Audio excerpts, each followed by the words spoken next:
Magick.me is the world's greatest school for magic, meditation, and mysticism. You can learn everything there, from chaos magic to hermeticism to meditation to how to supercharge your finances and take absolute control of your destiny. In short, you get all of the tools you need to turn chaos into beautiful, scintillating order and master your life. It's incredible. You've probably heard me talk about it on the show quite a lot. But check it out. It's growing fast.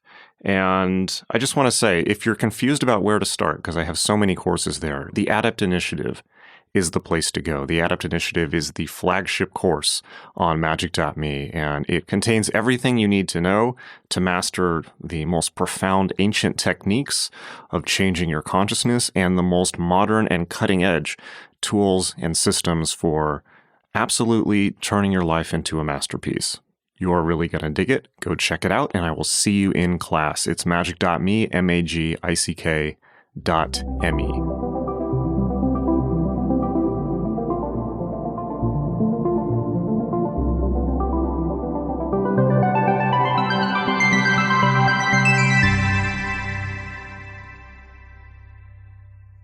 Urantia. What is Urantia? What have you discovered? Tell us. Tell us. Tell us about your book. Yeah, so my book is called New Age Grifter, the true story of Gabriel of Urantia and his cosmic family. And it focuses on this character, this prophet, so-called, named Gabriel of Urantia, who is he's this guy from Pittsburgh. I'm in Pittsburgh. This is how I discovered him. He was a local musician in the 60s. He got a couple divorces under his belt. He kept trying to make a music career for himself, and it kept falling apart.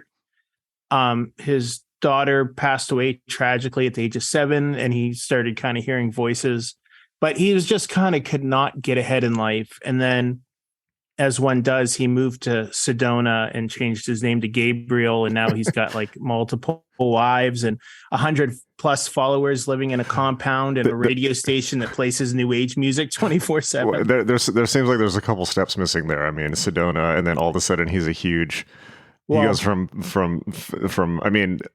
becoming a cult leader is not an overnight thing, No, it's not. And to his credit, he really put the work in. He began as raised Catholic, and then in the 70s, the Duquesne University here in Pittsburgh was kind of the center of the charismatic Catholic movement, Catholics who were, Catholicism is traditionally, at least in this country, in this century, traditionally stayed and traditionally kind of low key. And, I have a baby boomer friend who tells a story about the priest taking a Bible from him, saying, "No, I read this. You talk to me. I read the Bible." So the charismatic movement was kind of a response to all that, and it was very much taken up with the Jesus hippie type people. Yeah, and that's the one where people kind of do they kind of wild out, right? They kind of speak in tongues and do trance dancing, and they like to get their vibes high. Yeah, exactly. So it took all the weirdest, most interesting parts of kind of what charismatic Christianity and put it under a Catholic lens. So this guy, this Gabriel of Urantia guy, Tony Delavin from Pittsburgh, he actually worked for years trying to build religious communities. He first tried to start a Christian community in Tucson, Arizona in the 70s that fell apart when he started bossing everybody around, and they didn't like him, and he alienated the backers. So then he ended up getting involved in the Urantia movement, which is a new age. It's like a post-Christian religion where, it's based on a channeled communication that came out of Chicago in the 1950s. Okay, so this guy did not create it. He kind of just got... So, because I remember, I think in the 80s, that book was everywhere, right? Yeah. That's the white book with the blue spiral thing on the cover. It just says the Urantia book, and it looks somewhat innocuous, but also very odd. Yeah. That was So everywhere. I just remember like that was like the standard New Age thing. I never read it, but I think I mentioned to you on Twitter, Timothy Wiley was obsessed with that book. And yes. he would always be like, quoting it while on PCP and ketamine, but he was a special one. Yeah, it was funny. I kind of felt a little at home once I started talking to the Urantia people, and then they all started talking about Timothy. I was like, they knew him. Okay. Yeah. Okay, Yeah, he wow. was known.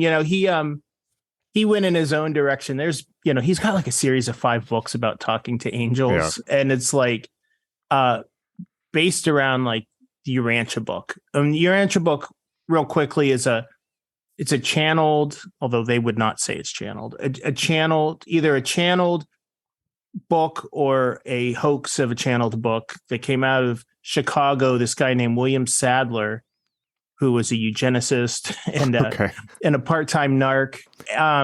Okay. Yeah, he wrote this thing, and kind of the important thing. Well, there's 2 important things to understand about the Urantia book. First of all, it's like this cosmic space opera. It's a very thick book. It's all about planets and wars and battles, and Jesus is going to come eventually, but in the meantime, you're going from planet to planet. It sounds like Scientology. Yeah, it definitely comes out of the same impulse, of like sci-fi, early 20th century. And the other thing which is kind of cool about it is there's no priestly class. Everybody has equal access to spiritual technology and to revelation. You either read the Urantia book and discuss it with your friends, or you don't, and that's fine.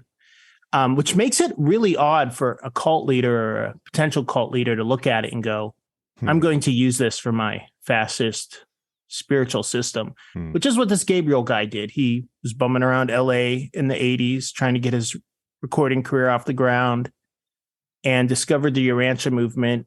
And when he was kind of laughed out, my understanding is like laughed out of the LA Urantia scene. So he ended up in Sedona. Another frustrated musician turned cult leader. Exactly. It seems to happen.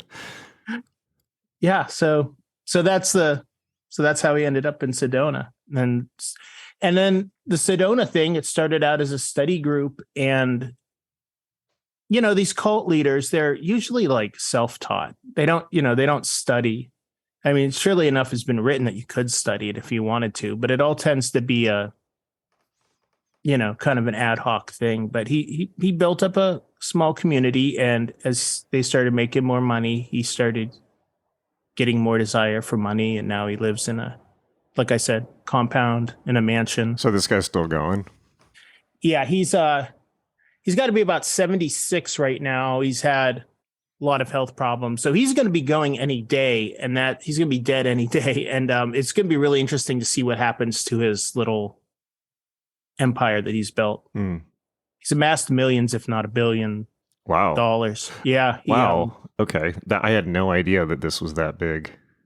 Yeah. I had forgotten it was even a thing, to be honest. So. Yeah.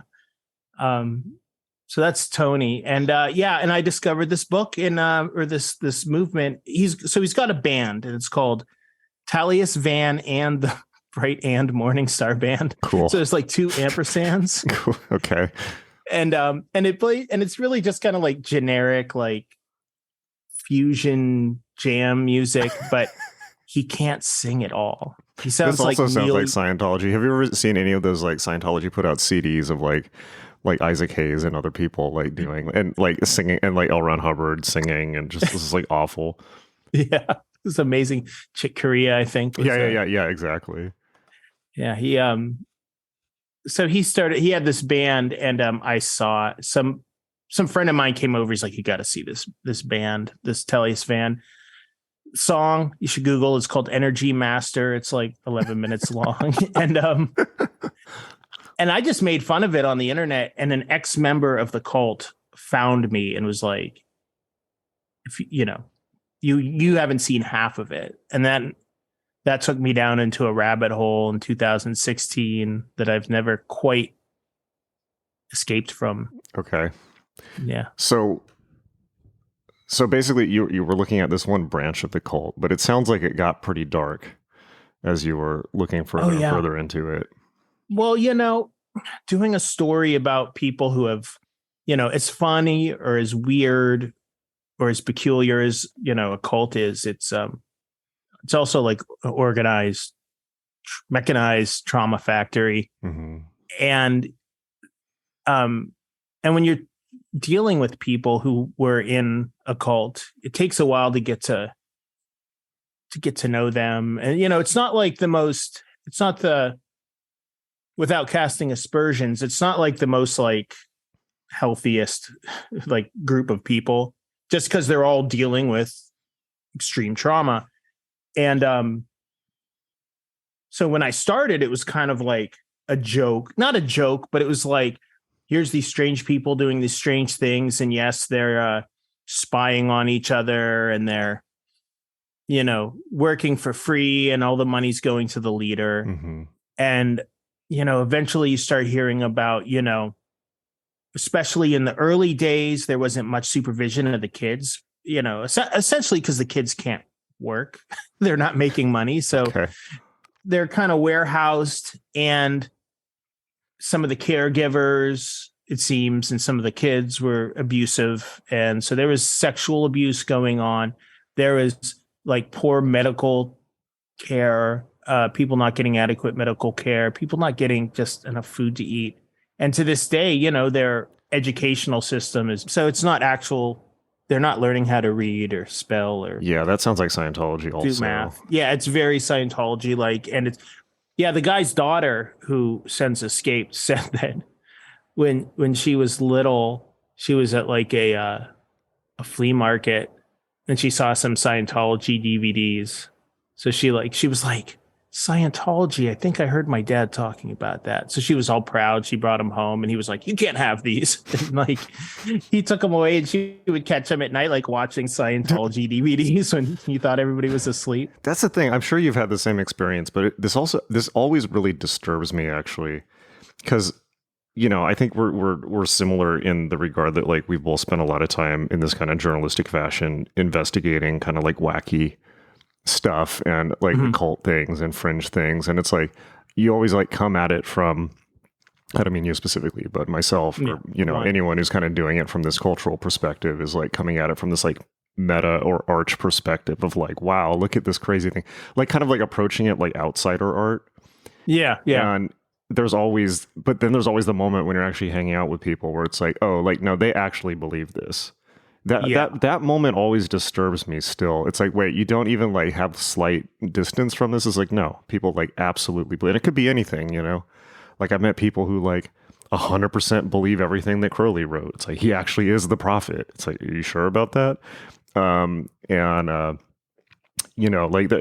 think coming from a perspective of thinking of these things as more like art projects or a way that people have of expressing themselves. And then you come across cults, and they are kind of like all slightly different, but all pretty much the same. And that is disturbing. The other thing that I've noticed, you probably notice this too, it's like people who are in cults will like hop between cults, and they're kind of like always looking for like the one that has the truth with like no meta filter on that. Yeah, it's a woman who actually just passed away, Laura Johnston Cole. She was in Jonestown almost up to the day. And she says, you never forget your first cult, because she left Jonestown and she goes to Synanon, and then she meets this woman, Linda Cunningham, who leaves Synanon and joins up with Gabriel and begins and like is kind of heads up like the psychological manipulation like program of Gabriel. So they're all interrelated in a weird kind of haphazard way. It's a small world. And once you meet like one person in that world, you end up like meeting, they all know each other. Okay. It's really strange. What exactly do they believe? I know like they have this book, this channeled book, but what exactly, what was the hold of this? Well, I guess I have two parts of this question. One is, what exactly is this ideology? And two, what was the hold that it had over people? So I'm not like a Urantia book expert. And what I do know about it is mostly because of what Gabriel teaches. So when I'm speaking, I'm not talking about like I guess what you would call the Orthodox Urantia book movement, but I'm talking about the cult. Just a little disclaimer. So that there, you make a distinction there. Like there's the mainstream Urantia. Well, It's yeah, there's layers like the to this. harmless people that just sit around and talk about angels. Okay. And then this guy who developed a control system around it, because I mean, he's not like idly just like passing around the Urantia book. He's adding to it. He's having revelations. He's hearing the voices in his head. He's channeling. He's writing, volumes. I've seen like 3 or 4 volumes of his.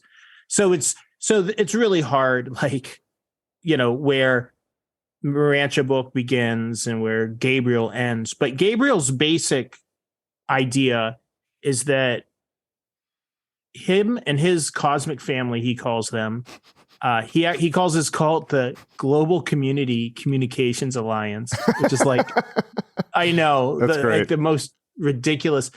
And he calls it like, it's like so boring. And then his group he calls Divine Administration. They're like they're like God's bookkeepers. And another and their belief is that, Jesus is coming, and when Jesus comes, he's gonna take his followers up on a spaceship. The earth will go through whatever earth changes it's going through, and then they'll come back and they'll run the show. So like everybody involved like in his community now is going to be governor of California or mayor of Cincinnati, or it's possibly still better than Gavin Newsom. But yeah, it's so possible. weird. I mean, it's like it's easy to, I feel, to kind of like laugh at stuff like that, but then you think about it and it's like, how is this different from anything any other religion says? I mean, even like you look at Scientology, they're like, okay, Xenu, this alien, has implanted people in volcanoes and all this. And it's like, okay, this is ridiculous on the face of it, and apparently was made up by L. Ron Hubbard's son when they gave him crystal meth, and they just wrote down what he was saying. Did not know that. Yeah. And he's like 7. It's a horrible story. But you look at it and it's like, well, like, how is this different from like Gnosticism? It's really not. It's just like they put some science fiction terms in it. Or like what you're saying, it's like, how is that different? The Book of Revelation says the same thing. Mm-hmm. There's always this kind of like, I like how you phrase it, kind of control program that gets run. And they seem to be very, I would guess as I'm saying this, that a big part of building a cult would be tapping in, keeping people infantilized and kind of tapping into their childlike, like regressing them to childlike psychology. So if people are raised in Christianity, kind of like going, there must be something powerful to being like, okay, well, it's just like what you were taught when you were a kid, but it's real and it's like turbocharged now, One of the reasons I do stories about cults and conspiracy theories and far out people is because I really don't, and this is because of like Confessions of a Middle School Robert Anton Wilson fan, but what I believe, or what maybe some of my more with it peers believe, I don't think we necessarily got here through any better means than Gabriel's followers got to where they are. Like I have my political beliefs and my spiritual beliefs, and I just kind of ended up there like through the same kind of cultural brainwashing. It just pointed me in a different direction. And, as meta programmers, we try to break that. So you kind of try to have a meta view of it. But I mean, I think that looking at fringe subcultures is really a way of looking at what makes us all human. It's just that sometimes it manifests itself in a weird way. Sometimes it manifests itself in something that we think is perfectly normal, but I'm sure you come from another country or another planet and look at your mainstream America, you're going to be like, how did they end up there? Yeah. No, I think that on a daily basis. Exactly. No, totally. I love how you put that. I mean, I said at one point, the only difference between a cult, the only difference between cult and culture is the number of people in it. And so yes. I agree with you on that. It's like, and I like using Robert Anton Wilson as a touch point. I mean, that's kind of what I was talking about when I was talking about like viewing things from a meta perspective.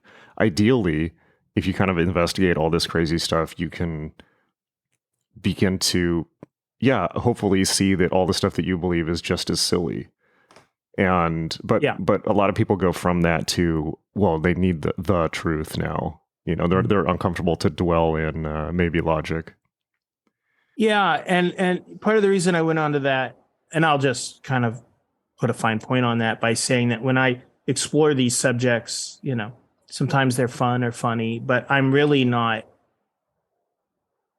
distancing myself from them or saying that I'm any better, you know? And I think, you know, one of the reasons I need to get off Twitter is because you have like this new disinformation, like specialist subclass of like subculture of Twitter users that just sit around like trashing people that don't believe what they believe, or, you know, calling them, now they're all Russian stooges. Right. And it's, you know, and it's the same weird, bigotry that's always come from the kind of liberal upper class that's, you know, I call them the hall monitor class. Oh, that's good. I'm gonna use that. What do you think that is, though? I mean, like you almost talked about that as you said, organized disinformation, as if it was like correct the record out there doing it or something. Like it was an organized thing, but is it just mass cultural panic and brainwashing? I don't know. You know, I also just try to stay off completely because it's toxic. Yeah, like Twitter's really my last social media, and it's just because people like you DM me and I need to be in touch. Yeah. And I just pop on to like share a shitty opinion that's probably not funny in retrospect and then pop off. That's all of us, I think. But you know, it's that whole digression kind of leads to a point where it's like, how do you end up in a cult? How do you end up staying in a cult? It's really no different than how do you end up in Austin? How do you end up staying with your family, even though they drive you crazy? Mm-hmm. You're still in a community with them. It's bits and pieces. Like the former members that I've spoken to, it's got so bad that they had to leave. Like they were overworked, they had medical problems or whatever. But up until that point, it's like, I joined this thing. They love bombed me. So I feel bonded with the community. And now, you know, my parents aren't talking to me because I drove them away. So it's not like I have anywhere to go. And, you know, I'm not getting paid. So don't have to pay taxes. It's a pain in the ass, but it's kind of an easy life. Oh, interesting. It's like being a 30-year-old stuck at like, you know, as a sandwich artist at Subway, and you're don't quite have the motivation to leave, you know, like, I'm getting by, you know? So it's not that different. It's not like the whole brainwashed zombie thing is really just, you know, it's a lot more subtle than that. That's not, you know, that's a myth. It's a lot more subtle than that. And it's something that if you're honest with yourself, you being every human being in society, you probably should see a lot of yourself in that. Yeah. You know, and a lot of people in academia hate the term cult altogether. They call it new religious movements. They try to, and I think that they go a little too far trying to, like, a lot of them trying to walk this line where they can't say that Jim Jones was totally evil. Yeah, you know, I think that's too far. Just because, I mean, the new religious movement, okay, but, you know, it's like you kind of want to be careful before lending some of these things legitimacy, because then also, well, once things are legitimized, then it's easier for people to be attracted to them, and now it's like it gets the stamp of approval, and it's like, well, it could just be an abusive cult, you know, so. Yeah, and, you know, and I tried to walk that line with, like, at the end of the day, I'm a journalist, and I was speaking to people who left what they called a cult, and they used all the terms of the, like, the anti-cult movement, you know, cults and brainwashing and things that like I weren't necessarily, if I was talking, maybe wouldn't necessarily be so comfortable using, but I was telling their story. I think I just do think it's just a lot more subtle and the whole control thing, but it manifests itself in really ugly ways. Everybody spies on each other all the time, and they have like forms. So it's like, if I catch you doing something, if I suspect that your thinking is incorrect, I write a form, so you haven't even done something. So like, it's like Stalinism. Exactly. Thought crime. And it's like a form that goes to your leader and goes to their leader and goes all the way up. And it's like, they have like it's like a cartography of like everybody's inner minds. So the leader can like look at any point, look at the files and be like, this is what's going on in the brains of my followers. And it's pitched as like a spiritual practice. Like, we're going to help each other. Yeah. Scientology does that also. Yeah. Yeah.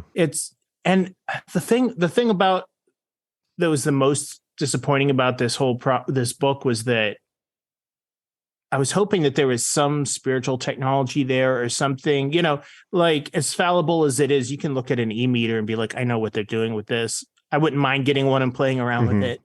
But Gabriel of Urantia doesn't have that. Like, it's literally just like a big con to get people to fund his recordings. His rock band. It's always the frustrating musicians like David Koresh or Charles Manson. That's funny. Yeah, it's easy to... I think just to circle back slightly, you were talking about it's very subtle and the idea of a brainwashed zombie is not a real thing. That's a really important point.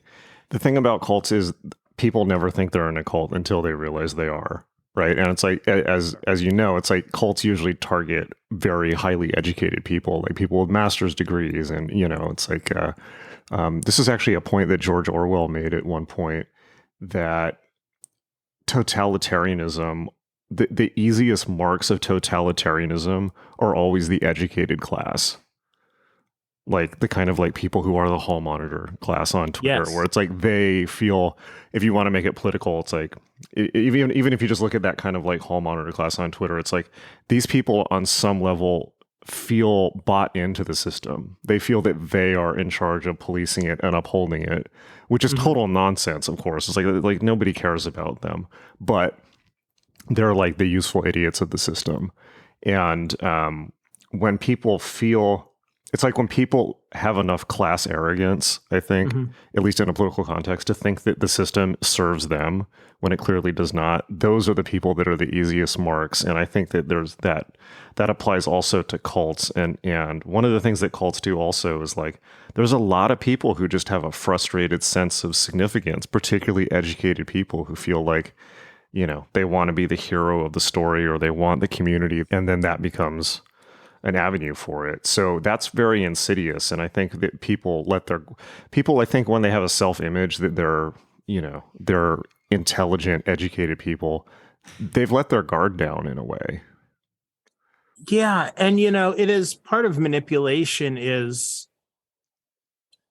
putting out warning signs to drive people away who won't fall for your thing, won't fall for it, Gabriel with the robes and the weird names and, all this stuff. That's very much meant to push away anybody who's at all Interesting. Okay. And it just, you reminded me as you were talking about when I went and like visited the compound. I went to Tucson and called them up and told them that, I heard this great radio station with this really good music and I wanted to check things out, So they went for that. Oh yeah. Ate it up. And it's like, they had like 3 phone calls. That's so like funny. Different interviews. And they like had me like text pictures of me. And they were like, take off your glasses so we can see your eyes. Oh, Jesus. Okay. I'm like, is this like, what the hell? Are they trying? Yeah. Is it surveillance or is it like psychometry or whatever they call it, And I went and like the guy who like, I got there at the appointed time, and they have a gate, so I'm waiting outside the gate, and the gate opens and this guy comes out and they frisk me. And later I was talking to this woman who escaped. Her husband, the guy that frisked me, was his cosmic name. They all have cosmic names, of course. So the guy who frisked me was Arlen, and I spoke to his ex-wife. Arlen is a cosmic name? Yeah, Arlen. Oh, okay. Oh, dude, just an aside. I drive around Pittsburgh and I see like cosmic names all the time. Like he's just taking like the names of like businesses in Pittsburgh and giving them to people.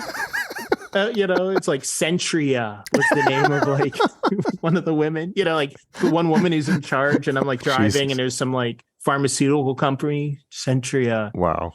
Yeah. And the other guy, I got him to talk to me. Wow, what was his name? I saw his name. It was like Hertz Rent-A-Car. His name was, it was like the side of like a contractor. And I like texted him the sign. I'm like, I just saw this sign and I think it's more than a sign and we should talk. He's like, okay. Interesting people. But Arlen, yeah, like she was shocked. His ex-wife was shocked to hear that he was like the muscle and that he was like, patting me down and looking for weapons and stuff. And she was like, there was nothing when I knew him that would lead me to believe that he would become like the enforcer for this cult. Mm-hmm. And it's like,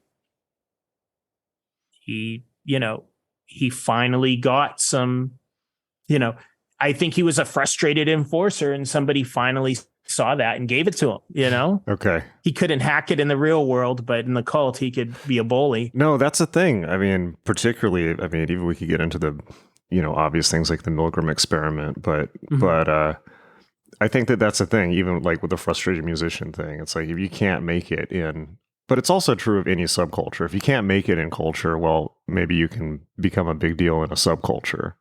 Right. And that definitely does appeal to certain people.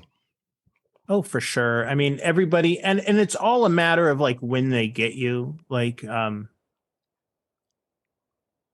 everybody has moments where they're vulnerable. Yeah, absolutely. Yeah, no, I think that's really important to point out that this is not, and this is kind of what I was trying to say earlier. It's not like, oh, there's those people who join cults. It's like literally anybody could get pulled in by the right sales pitch at any time if you're in a vulnerable moment. Yeah, totally. And we all are. It's just different. Yeah. We're all part of something. Yeah. You just, you can either take the, I think as a human being, like the highest calling you can have is to realize that you're locked into something, that you've been sucked into something, and you're going to just try to take responsibility to bust yourself out of it. But so many of us don't even realize that we've been sold a bill of goods.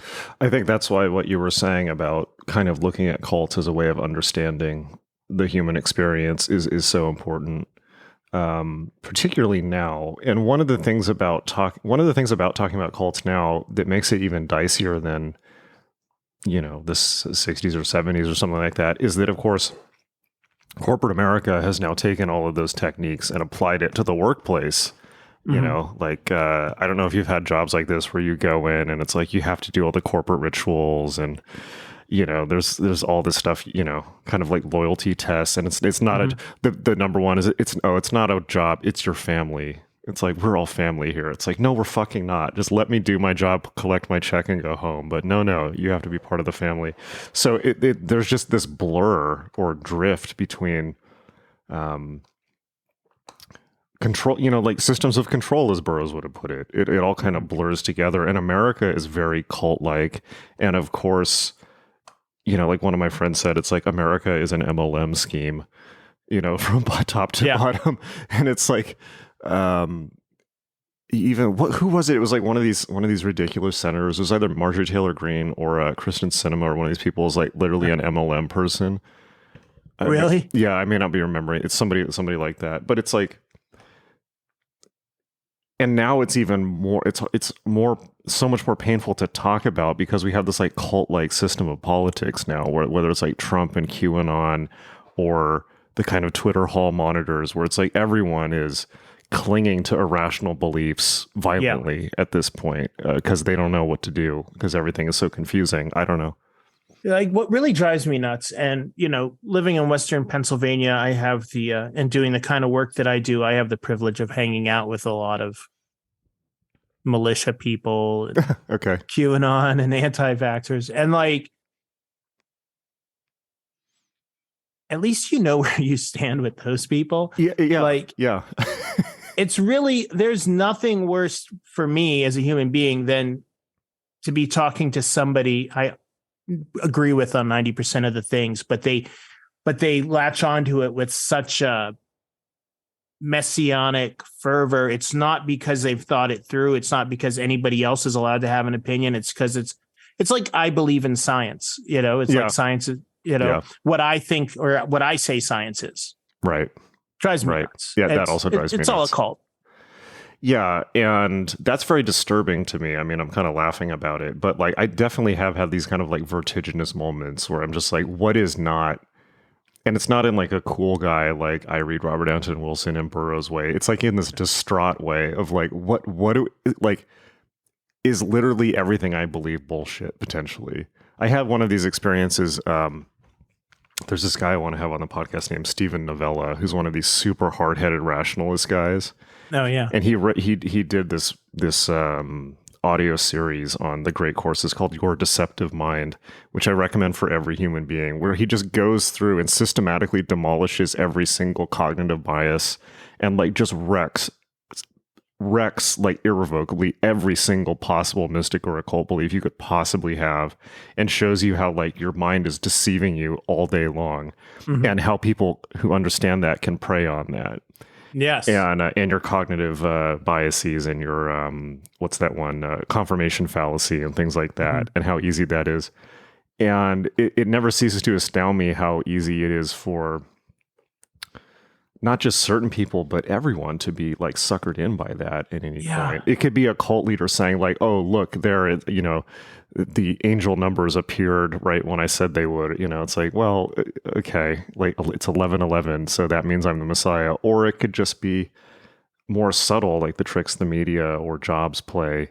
I mean, I think that corporate America has become very good at psychologically kind of crippling people and keeping them in that treading in water place, like the Subway sandwich artist, your hypothetical person you were talking about.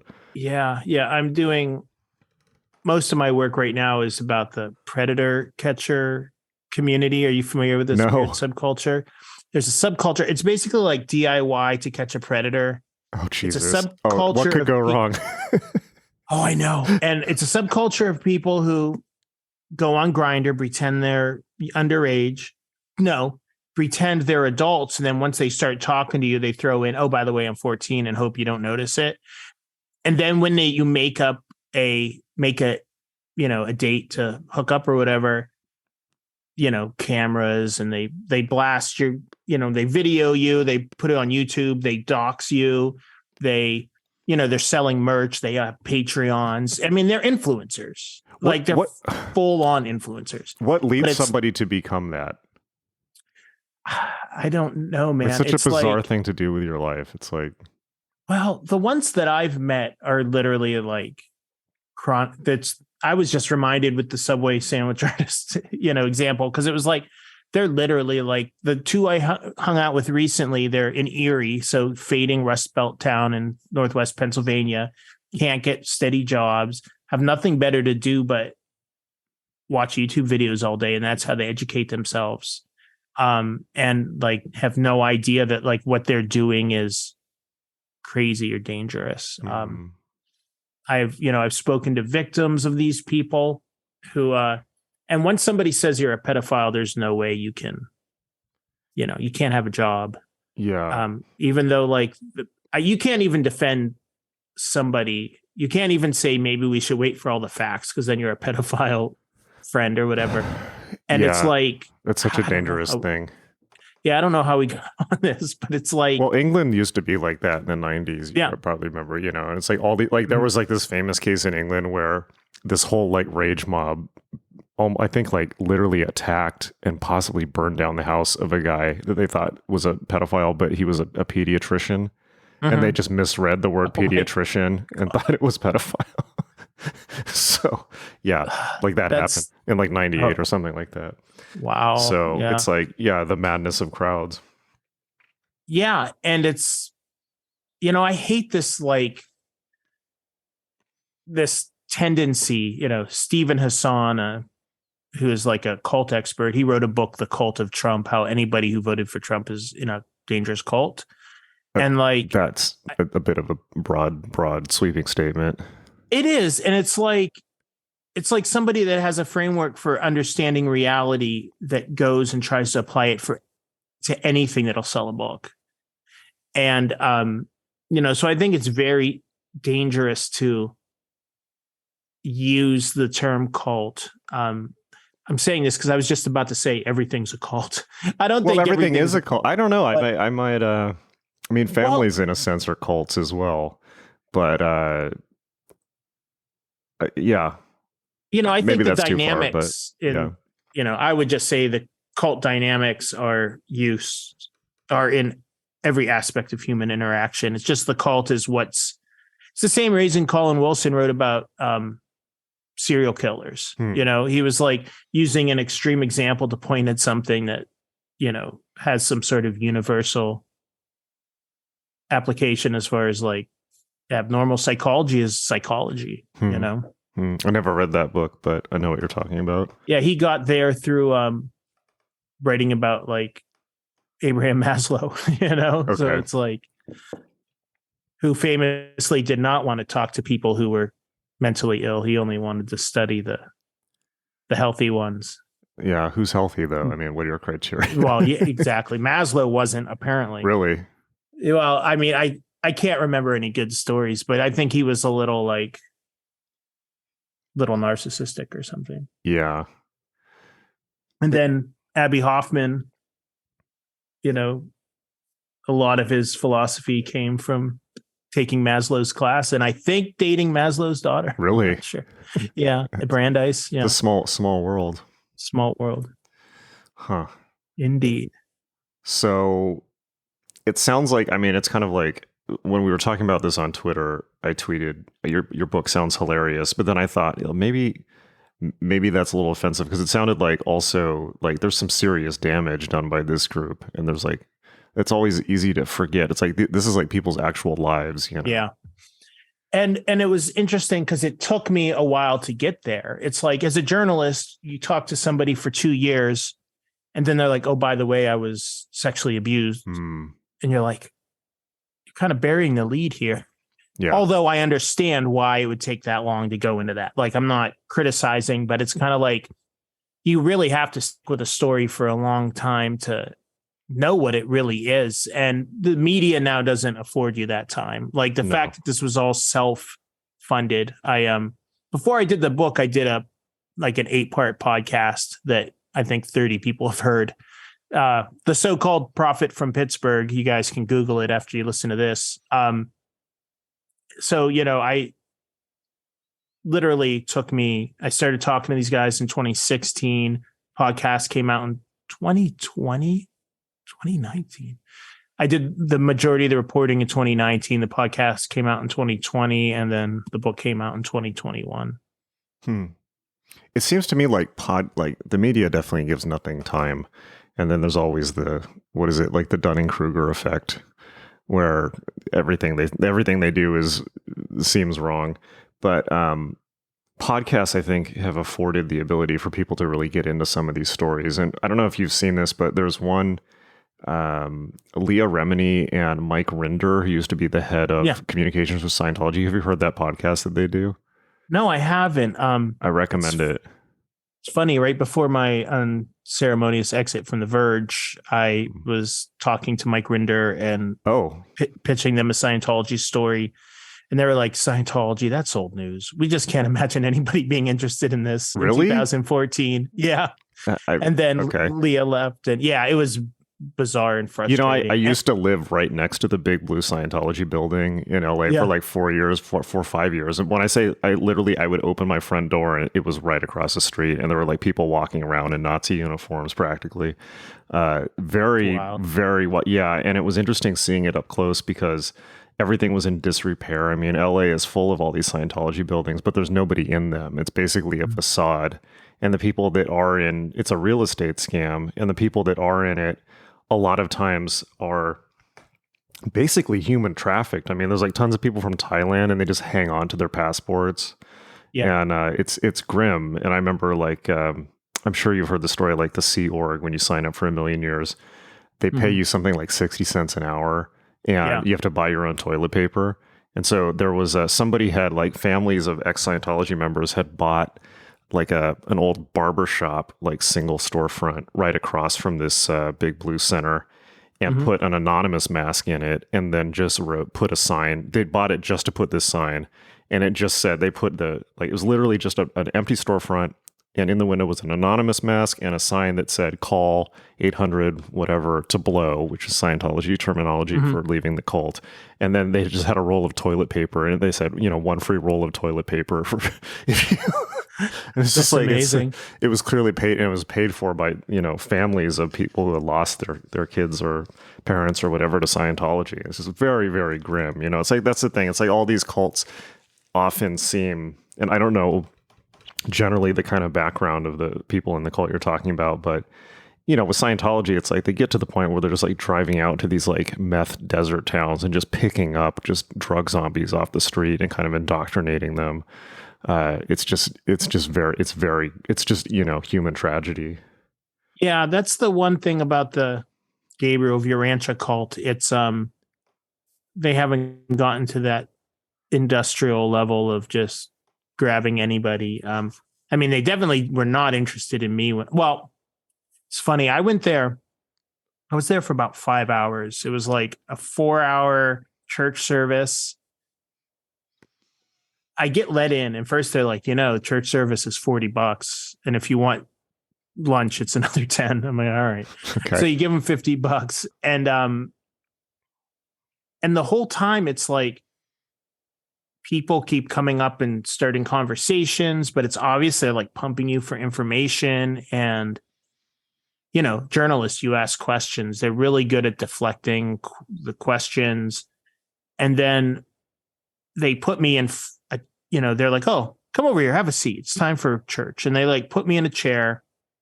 And then they had like a big TV screen and they started showing like Earth changes, end of the world, YouTube videos.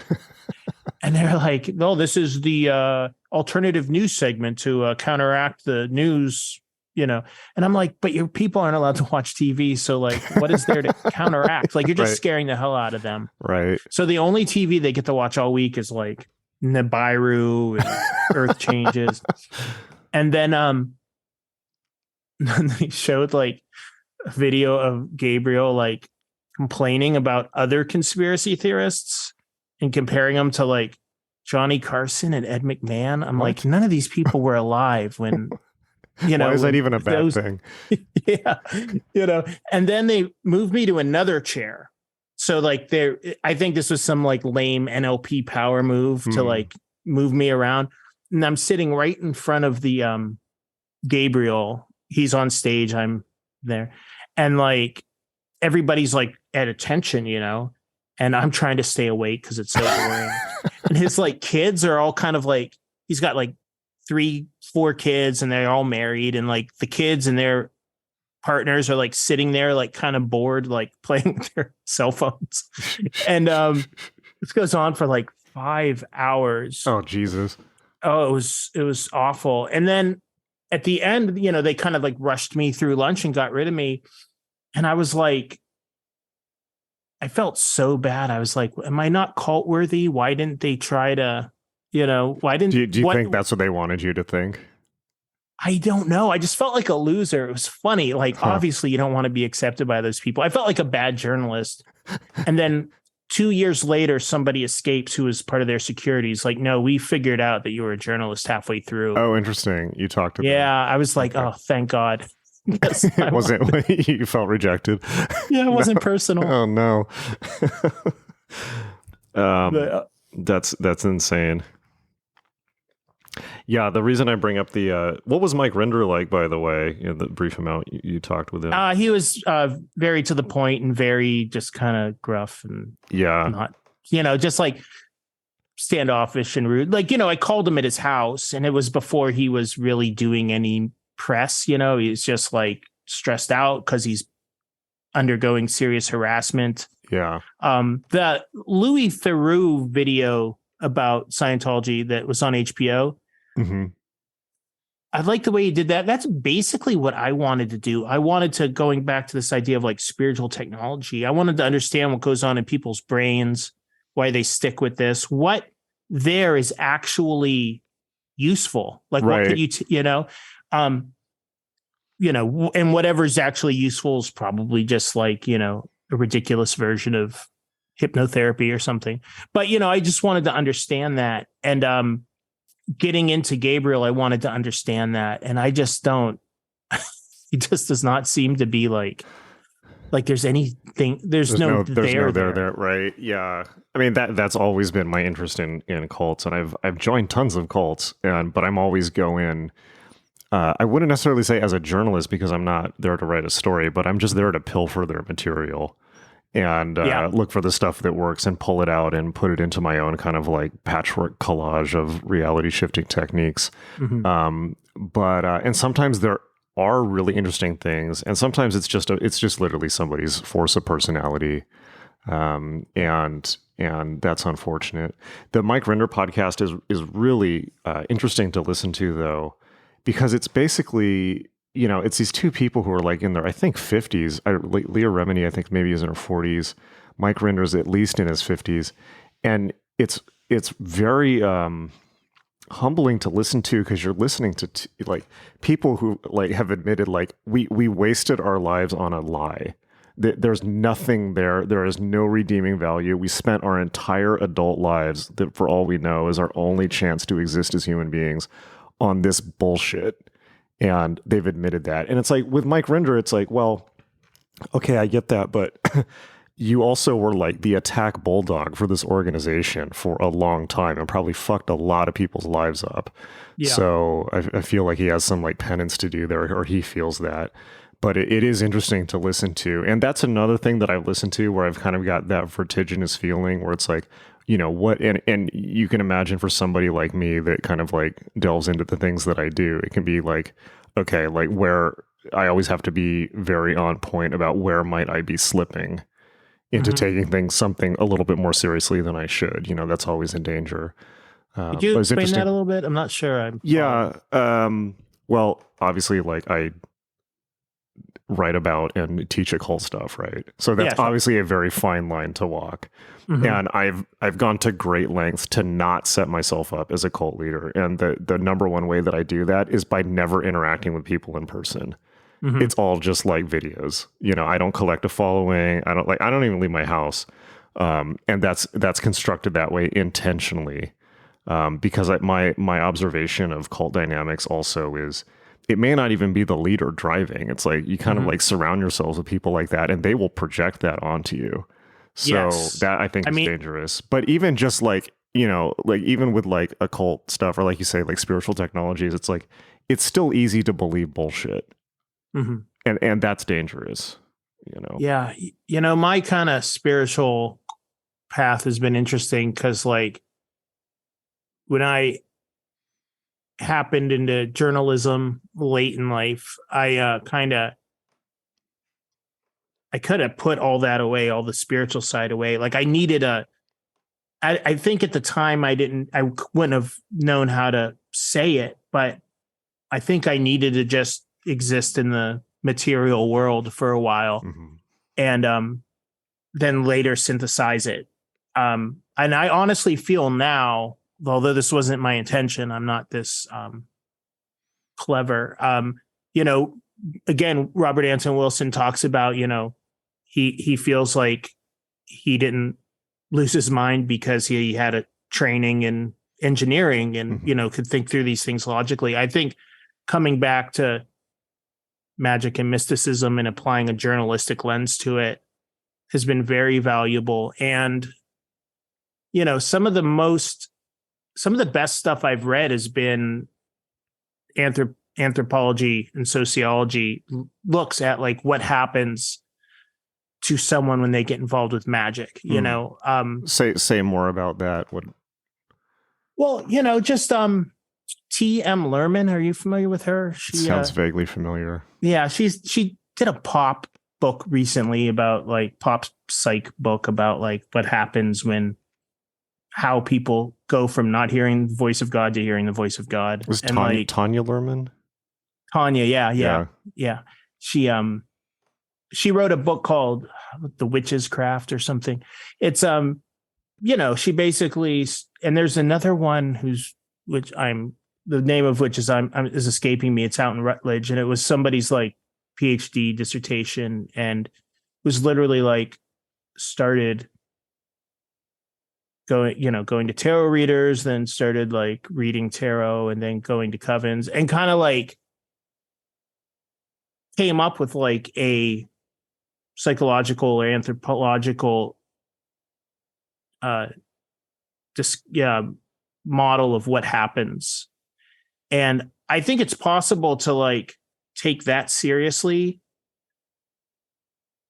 You know, I think if you take everything that happens when you go on your spiritual journeys as like literal truth, that's not going to last, you know, through like a scientific, you know, but if you are open to the big question mark, I think that these critical looks at the process not only helps you understand, but also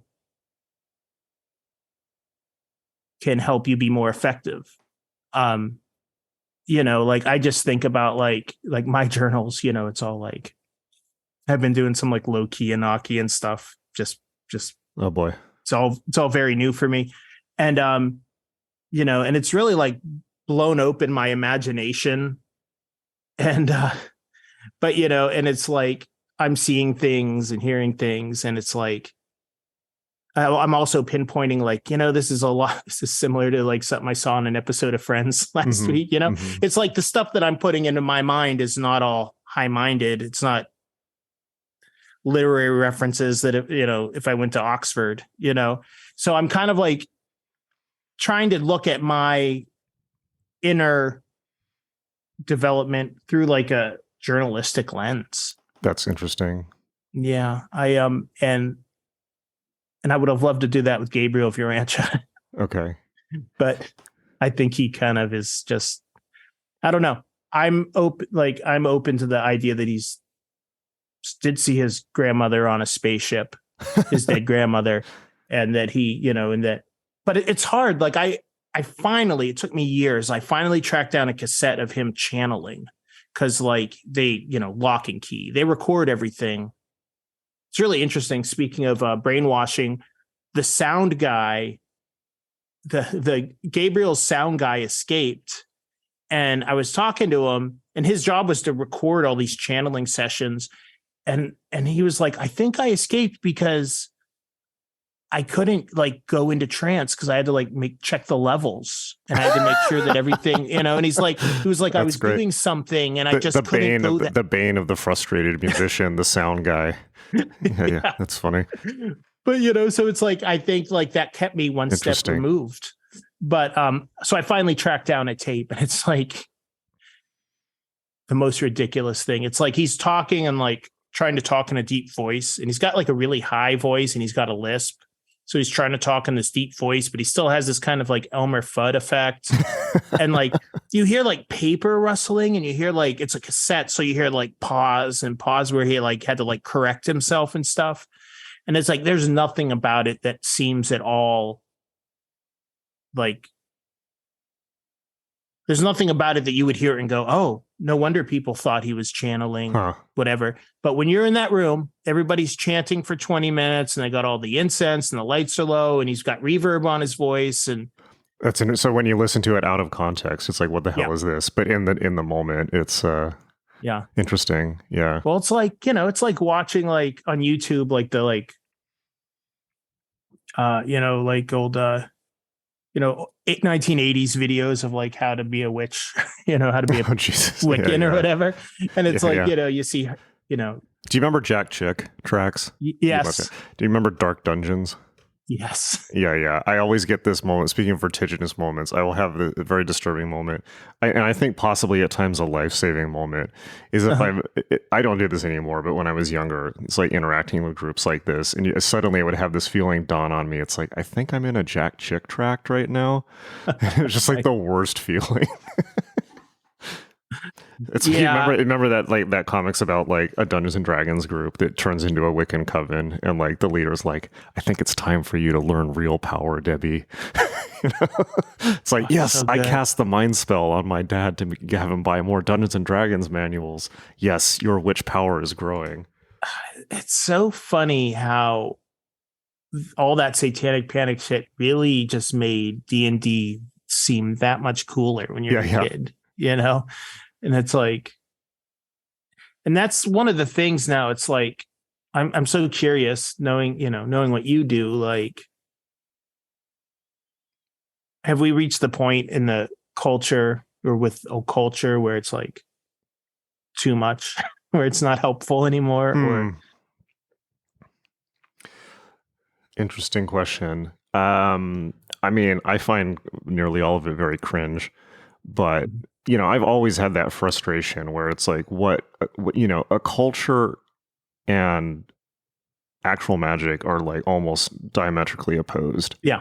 Where it's like you have people playing dress up, and it's like, what is the point of this? It's like, there's like no, and I think it's like, it's at a critical mass point where it's almost like the de facto religion of millennials is like some kind of like vague, tarot astrology, witchy thing.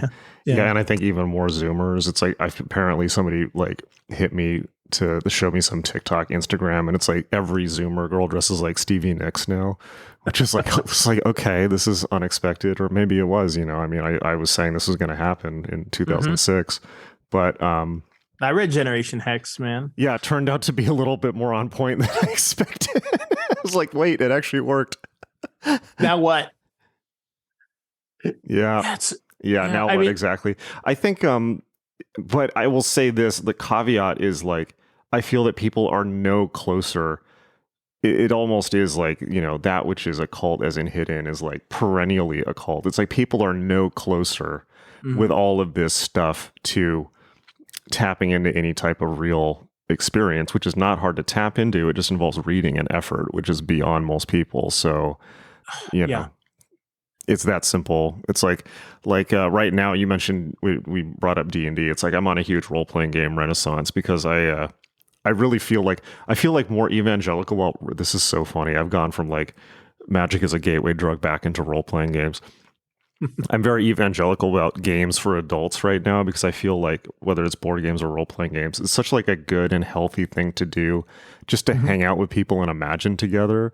And like while that seemed like utterly dorky in the 90s, and it was, like now it's like, wow, this seems like an incredible thing to just get people off their phones and computers and talking with each other again. Yeah. Now, especially now after lockdown and COVID, where people are like not quite so sure how to interact socially anymore, I feel like a game mechanic could be very helpful for people. But that point aside, I mean, you mentioned Enochian earlier. It's like, I see stuff like that, Enochian, as an extension. It's like a different way to do lateral thinking, and it's an extension of the creative process. And so you mentioned like doing it, like, obviously for those who have, they will understand this, and those who haven't, Enochian magic is pretty much you kind of like set up a space, if you will. You chant a few things, and then you have kind of an internal creative waking vision. And a lot of times, like you mentioned, it being like stuff from friends. It's like, yeah, like for me, it could be like science fiction stuff. It could be things from comic books, but it's like I don't even necessarily like, I'm actually a big proponent of like completely non-supernatural explanations of magic. Just like 100% demystify it. Just Yes. 100%. It's like, why, and if there is something mysterious, let it happen on its own. We don't need to like make claims for it. I think that's a healthier way to do it. So I look at things like that. When you do like put yourself into it could be a hypnotic trance as well. Mhm. Hopefully that's self-induced and not somebody else inducing it on you. Your brain will take all of its contents and then start to connect the dots in new ways, in this lateral way. And then so like you're doing quote unquote an Enochian ritual, but you're tapping into your brain and it's putting stuff together to make a point back to you. It's kind of like a call and response, but it'll use what is already in your mind. So if that's Friends episodes, that's part of that's part of the palette you have to work with, just to talk to yourself in that way. Right. Yeah, it started like, what really excited me about this is do you remember this book? It came out like 20 years ago, and I'm surprised it's not in publication now. It's called Inner Guide Meditation, Edwin Steinbrecher. It has I guess Israel Regardie was a fan because it has like a Jungian slant to it, but it's basically like this poor guy who was doing like a meditation trying to talk to like an archetype and scared the shit out of himself. like thought like I'm gonna be stuck here forever. Oh no. So he came up. Yeah. So what if the trip never ends? I know. And he's super what if I'm stuck like this? He's very superstitious, so it's like you'll be reading it and it's like all pretty like I'm following it, and then he's like, and beware of awaking the Kundalini serpent because you might burst into flames. Really? I'm like, I've never seen that happen. Yeah, I'm like, I feel like there's a few steps to get there that I don't have to worry about. Yeah, I've never seen. I mean, if I've never, spontaneous human combusted, but you never know. Yeah, but like this inner guide meditation is this framework he put together where it's like, it's kind of a path. It's like a path working in the sense that like, think about this, think about that, and then have a conversation with an archetype. And I was doing it because I've been like looking for something that, is effective, just because like I'm sick of like, I don't know. And it's like, so I found it quite effective. And then every once in a while, I'll hear something, I'll be told something, or I'll see something that I just have no knowledge of how I could possibly know that. And it could be it was stuck in the back of my head and I didn't know I knew it. Like correspondences, like Liber 77 shit, 777. And that's really all I'm trying to do. I'm like, how do human beings, how are you creative with stuff that you don't even know you know? Yeah. That question fascinates. Oh, absolutely. And magic is such a profound way of doing that. And I think that obviously I've gone back and forth on this a lot, but I'm perfectly fine dwelling in the space of no supernatural anything. And I think that, Jung pointed to something like, I don't really like, I mentioned on an earlier podcast, like I've never read Jung, and I did that for a reason because I didn't want to like be burdened by that kind of overlay on things. Yeah. But, his concept of the collective unconscious, probably not a real thing, but he's certainly pointing to something interesting. And I think that at some point, I think it's probably at some point down the road, we'll have a better understanding. When you think about Freudian psychoanalysis is only like 100 years old. The discovery of the DNA helix is only like 60 years old, something like that.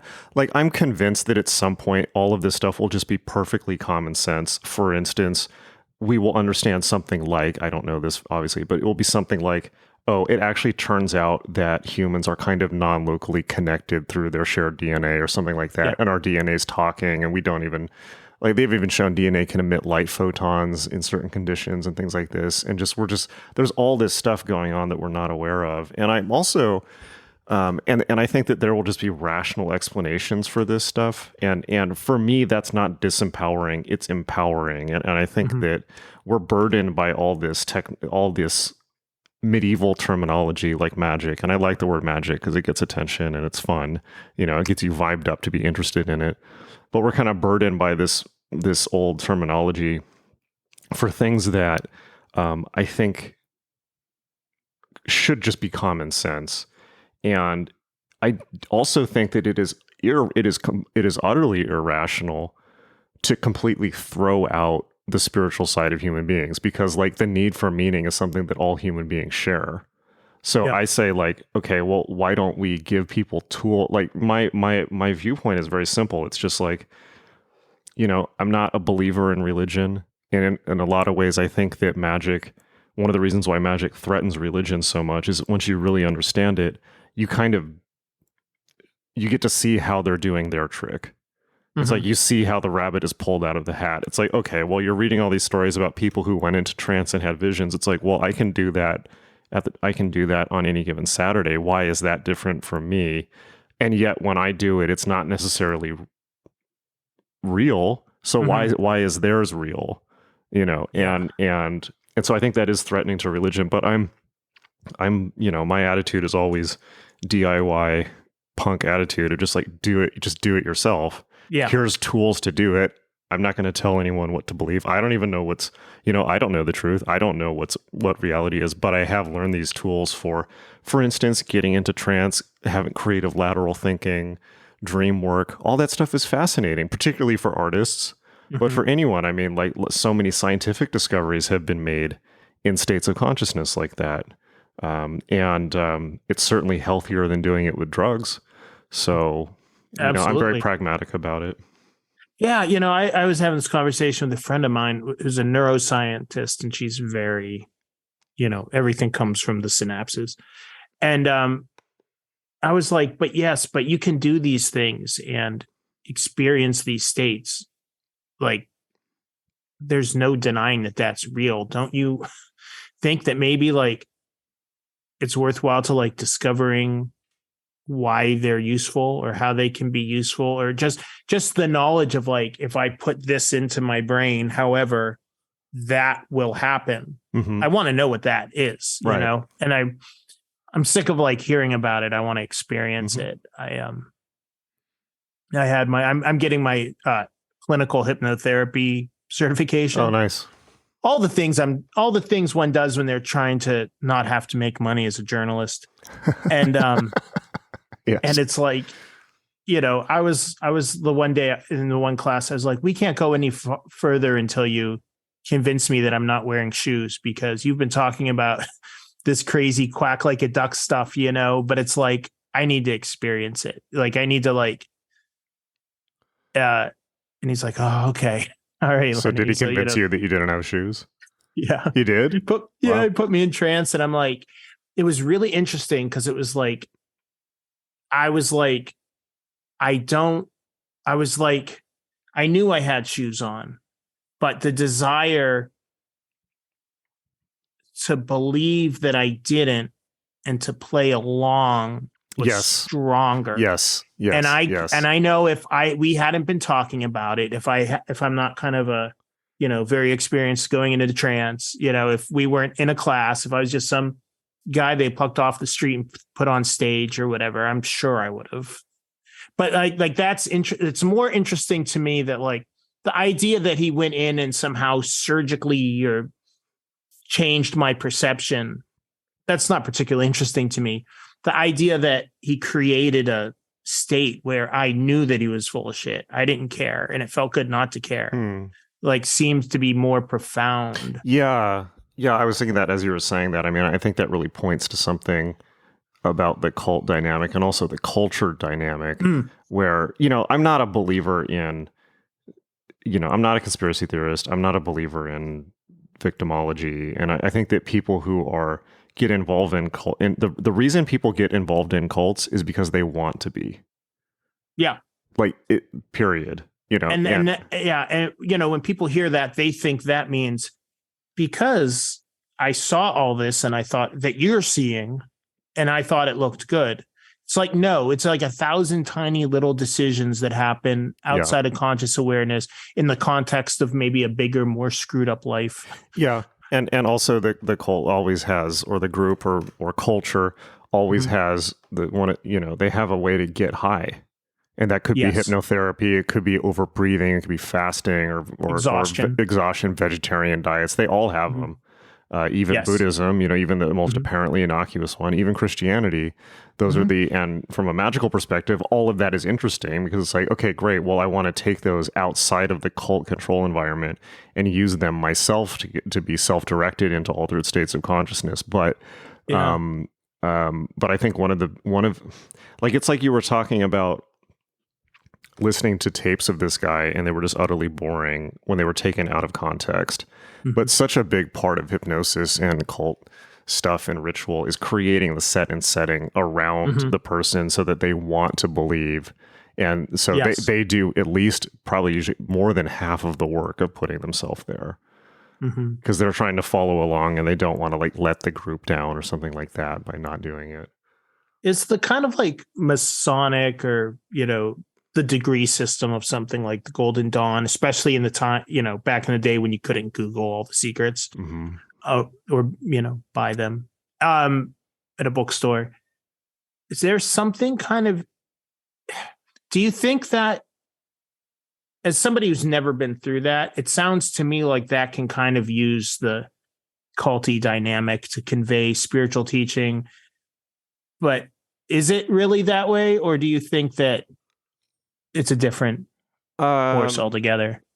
We might be splitting hairs on that one. I think that, from a wide enough, from a wide enough angle, it's all cults, right? It's it's all cults. Right. It's let's not put two bones on that. But I think that, set and setting is a real thing. And so if you put somebody, this is just how human minds work. If you put somebody, if you decorate your house differently, you're going to feel different, right? For me, if I dress differently, I feel radically different. And so if you put somebody, if you put somebody in a cop uniform and put them in a police station, their consciousness is going to change. If you put somebody in a convict outfit and put them in a prison cell, their whole reality will change. And this may just be as an exercise. You may tell them oh, this isn't real, but their perception of the world will radically alter. It's just consciousness can, you talk about the Golden Dawn. The fundamental axiom of the Golden Dawn is that by images and words are all powers awakened and reawakened. And I think just one of the fundamental points of magic is that particularly your unconscious mind is malleable to symbols. When you approach the unconscious mind and you communicate with it in ways that do not involve rational discourse, then you're working on the reptilian brain. You're working on a much deeper level of the brain. And so, and I think people, obviously, we forget this because we're surrounded by symbols. We swim in them, it's a coral reef of advertising and TV. And a really interesting exercise is, I did this with magick.me several years ago. I recommend this for everyone. An interesting exercise is get a tarot deck and, I taught a whole class on this, but you don't need to do it as a class. It's just and each morning, pick up one of the major arcana. You can go through in sequence and maybe just spend 15 minutes or something reading just the correspondences for that card, whether it's from 777 or Paul Foster Case or just Wikipedia, whatever, and just get the key, or just stare at it and get the key symbols. And then for the rest of the day, just do your normal day, but look for symbols throughout the day that relate to that card. And it'll be drowning in them. So it'll be for instance, I'm trying to remember one. It's you do the Emperor card, and the correspondences could be red and falcons and all these things. It's you'll be seeing red cars and advertisements where it says Emporio Armani or something like that. It's just you'll just be surrounded with all this imagery that relates to the card, but then and it'll be the same way for each card. And so you can go two ways with that. One is the irrational way, which is, I'm speaking to some deeper reality or spirit. Okay? Mhm. I'm not saying it's wrong. I'm just saying it's irrational. Yeah. Or you can go the rational way, which I think is actually more interesting, which is like we're utterly surrounded by symbolism all the time. A lot of which, let's be honest, because we live in Western culture, derives from older Western esoteric things, like whether it's astrology. Like, for instance, the Taurus car. Okay, it's like that's an astrology symbol. It's like there's so many things like these. What you realize is you're saturated with the symbolism that your brain is tuning out all the time, like a ridiculous amount, like an overload amount of it, like it's like a coral reef. And when you tell your brain to, it's like the Robert Anton Wilson thing. It's like what the thinker thinks, the prover proves. It's like when you tune your brain to look for something, it will see it everywhere. And it's just like, it was always there. You were just tuning that out. And so the interesting thing from that is, well, a hyper-rational person will look at that and correctly say, that's just a confirmation bias. And I would bounce that back and say, like, well, yes, it is confirmation bias, but if you can hack it, isn't that interesting? Right? And that's, I mean, how magical is that? If we're surrounded by information all the time that we're tuning out, well, then why not, tune your brain to look for ways to make money, for instance, or ways to be happier, or, like things like this. It's like, well, what that shows me is a much deeper truth, which is that we're doing this all the time. It's just that it's we don't have control over that faculty in our mind. So how much more effective would we be as humans if we could control our confirmation bias and use it as a tool? And that for me is kind of like the core of, metamagical thinking. It's kind of that simple in a way. What you look for, you will see. So be careful what you look for, because you'll find it. Yeah, I remember I'm really bad with books. I need to talk to people or hear, to get information. I'm just not great with books. But I think it was Quantum Psychology, Robert Anton Wilson. I remember reading it in a cafe 25 years ago. And I can't remember the exact practice, but it was looking at things in your environment and asking you what it means. And then you realize after a while, I'm ascribing a lot of meaning and to a lot of things that have no meaning. Yeah. And allowing them to influence me and my moods. And I brought that with me because it's I do it all the time. It's amazing what can make me feel shitty. It make me feel so, defeated. And it's no, sometimes a door is just a door. Actually, always a door is just a door. No, but it's so easy to forget, right? And so I think that, it's I feel about rationality like Gandhi felt about Western civilization. It would be a very nice idea. But I think that people are much less rational than they think. And all you need to do to prove that is look at the political discourse in America. It's got two sides who believe, let's be honest, both sides of the fence believe total nonsense. And yet they're constantly projecting it and seeing it in reality. And then, like you said, the other side's a cult. They both feel that way. Yeah. And I think power is a huge part. If there weren't people in power who wanted power, maybe human beings could be more rational. I feel like there's a lot of that's going on in society to encourage us to not use what rationality we do have. And just like the cult, to take it back to Gabriel's compound, everything about it is built to control, when you're talking about blocking stuff out, or I really feel there's signs all over the place, and people are told how to dress and who they can partner with, and they're told what music is good and what TV shows are bad, and and it's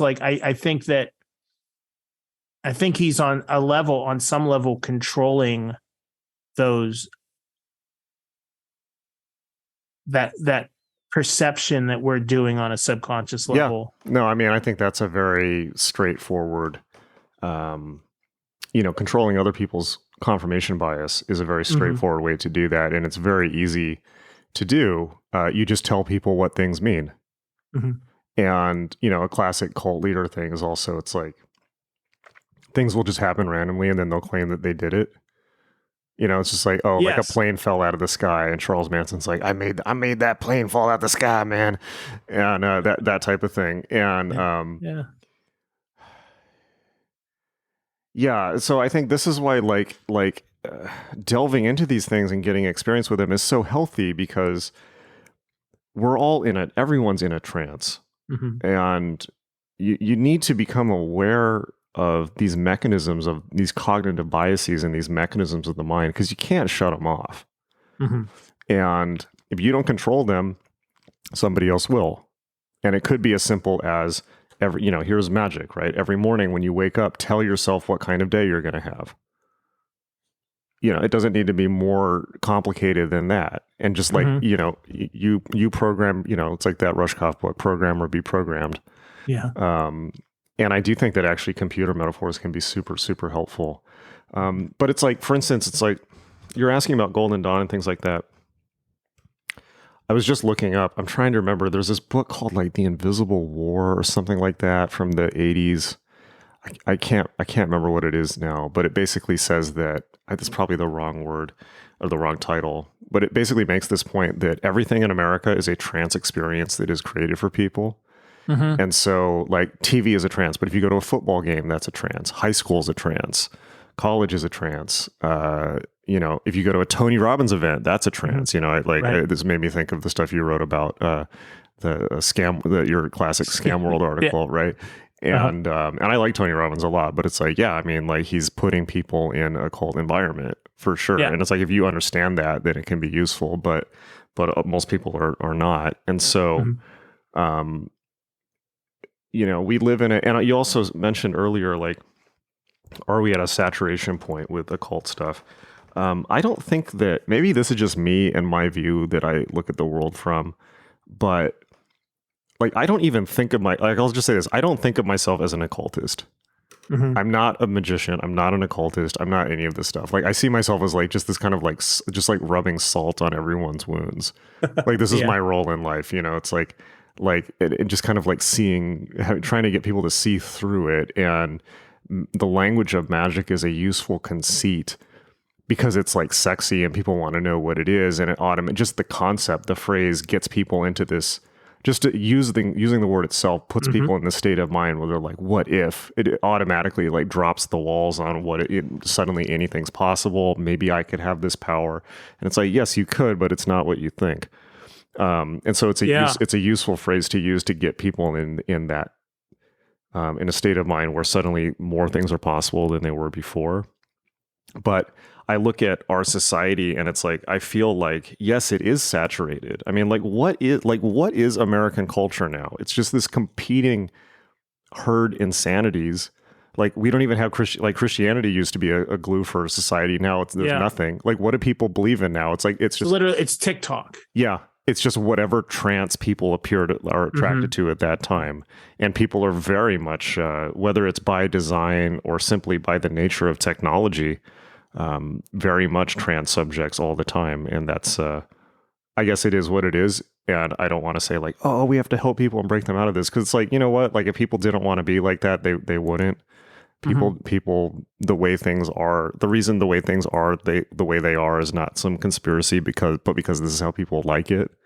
Yeah. So, yeah. And, I feel like the real work of getting inside your head and, using whatever techniques and going wherever you're going to go with it, that can only happen with you in a room, maybe with some trusted Confederates. Yeah.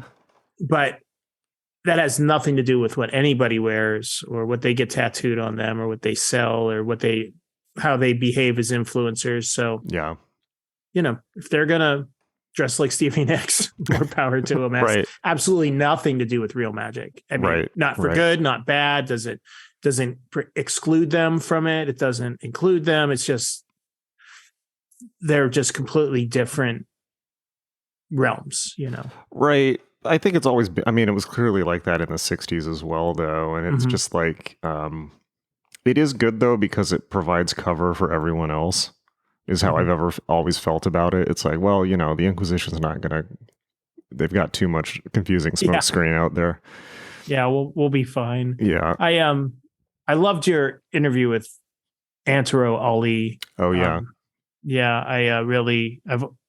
We've spoken back and forth. I have before COVID, I had like a micro cinema in Pittsburgh where we showed experimental films, and I've showed his films. And my podcast, which is kind of on hiatus right now, Failed State Update, we did an interview like a year and a half ago.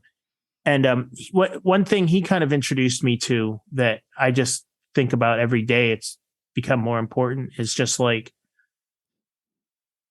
the importance of taking spiritual practices on their own terms. Like we were talking about paratheater, you know, he's written, you know, developed paratheater, and he's written several books on like Leary, Wilson, 8 Circuits of Consciousness. He's like, never the twain shall meet. I'm not going to talk about one in context of the other, you know. Okay.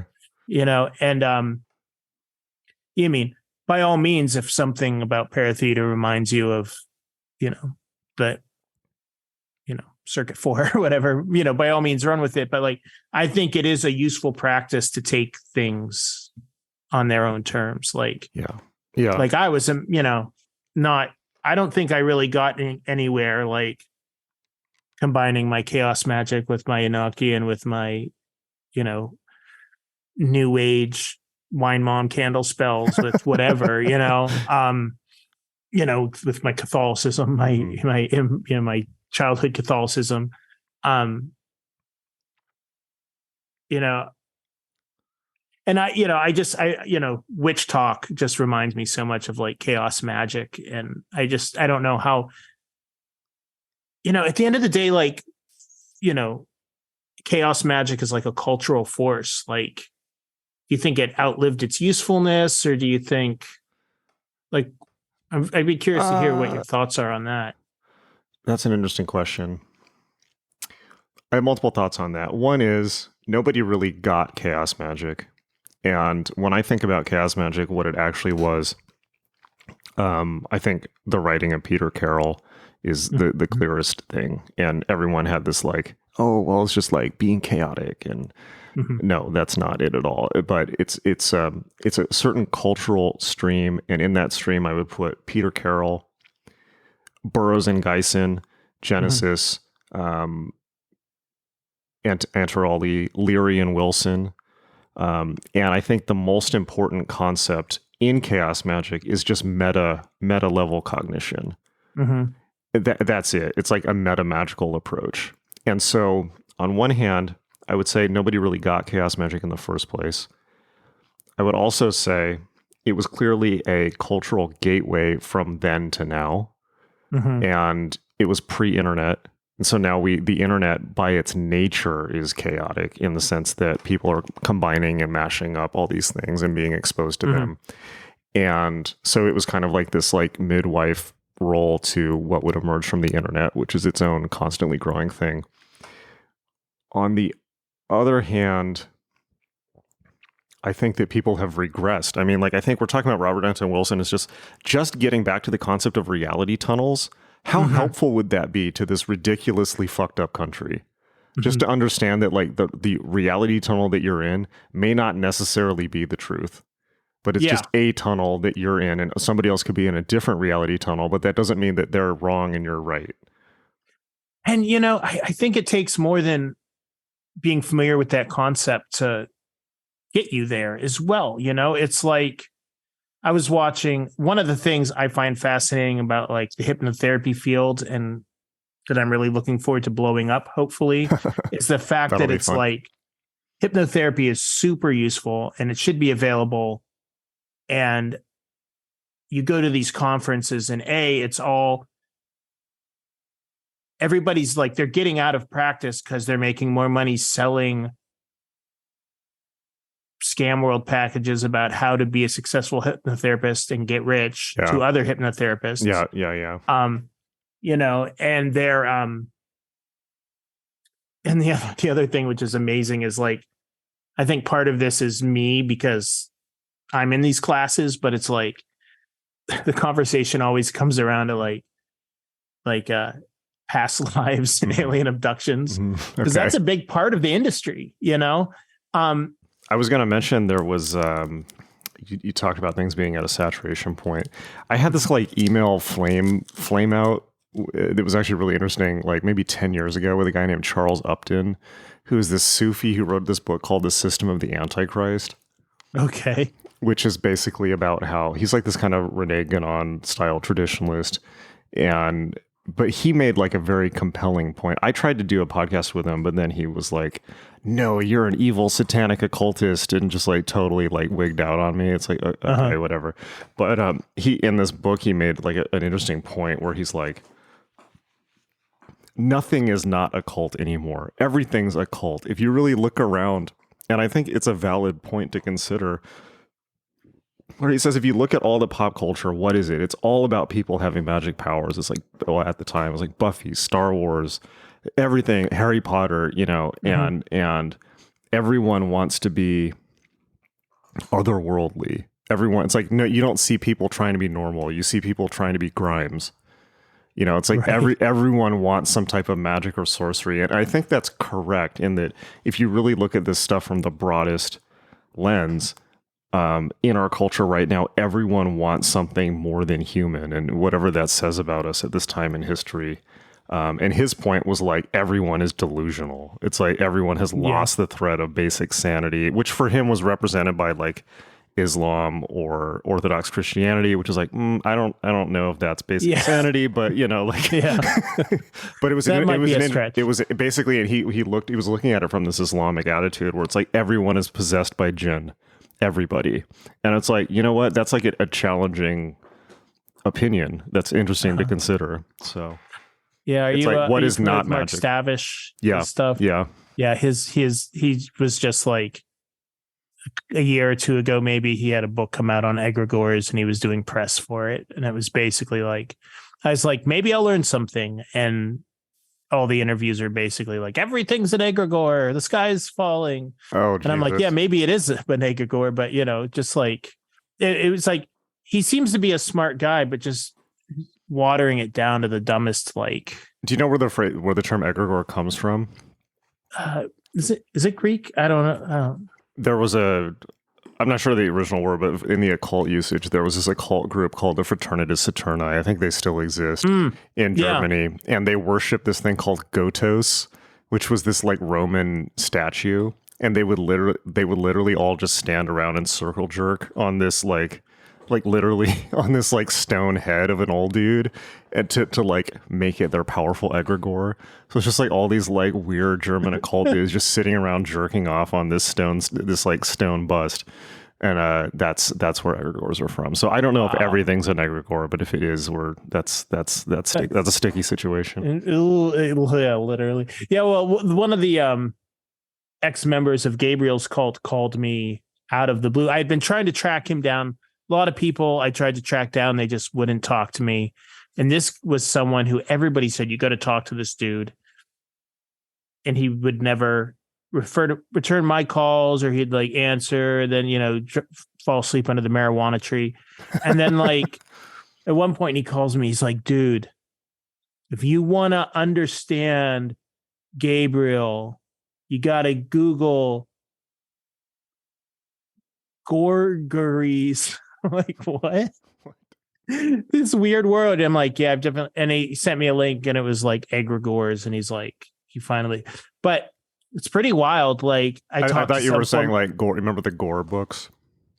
Yeah, it was like Edward Gorey.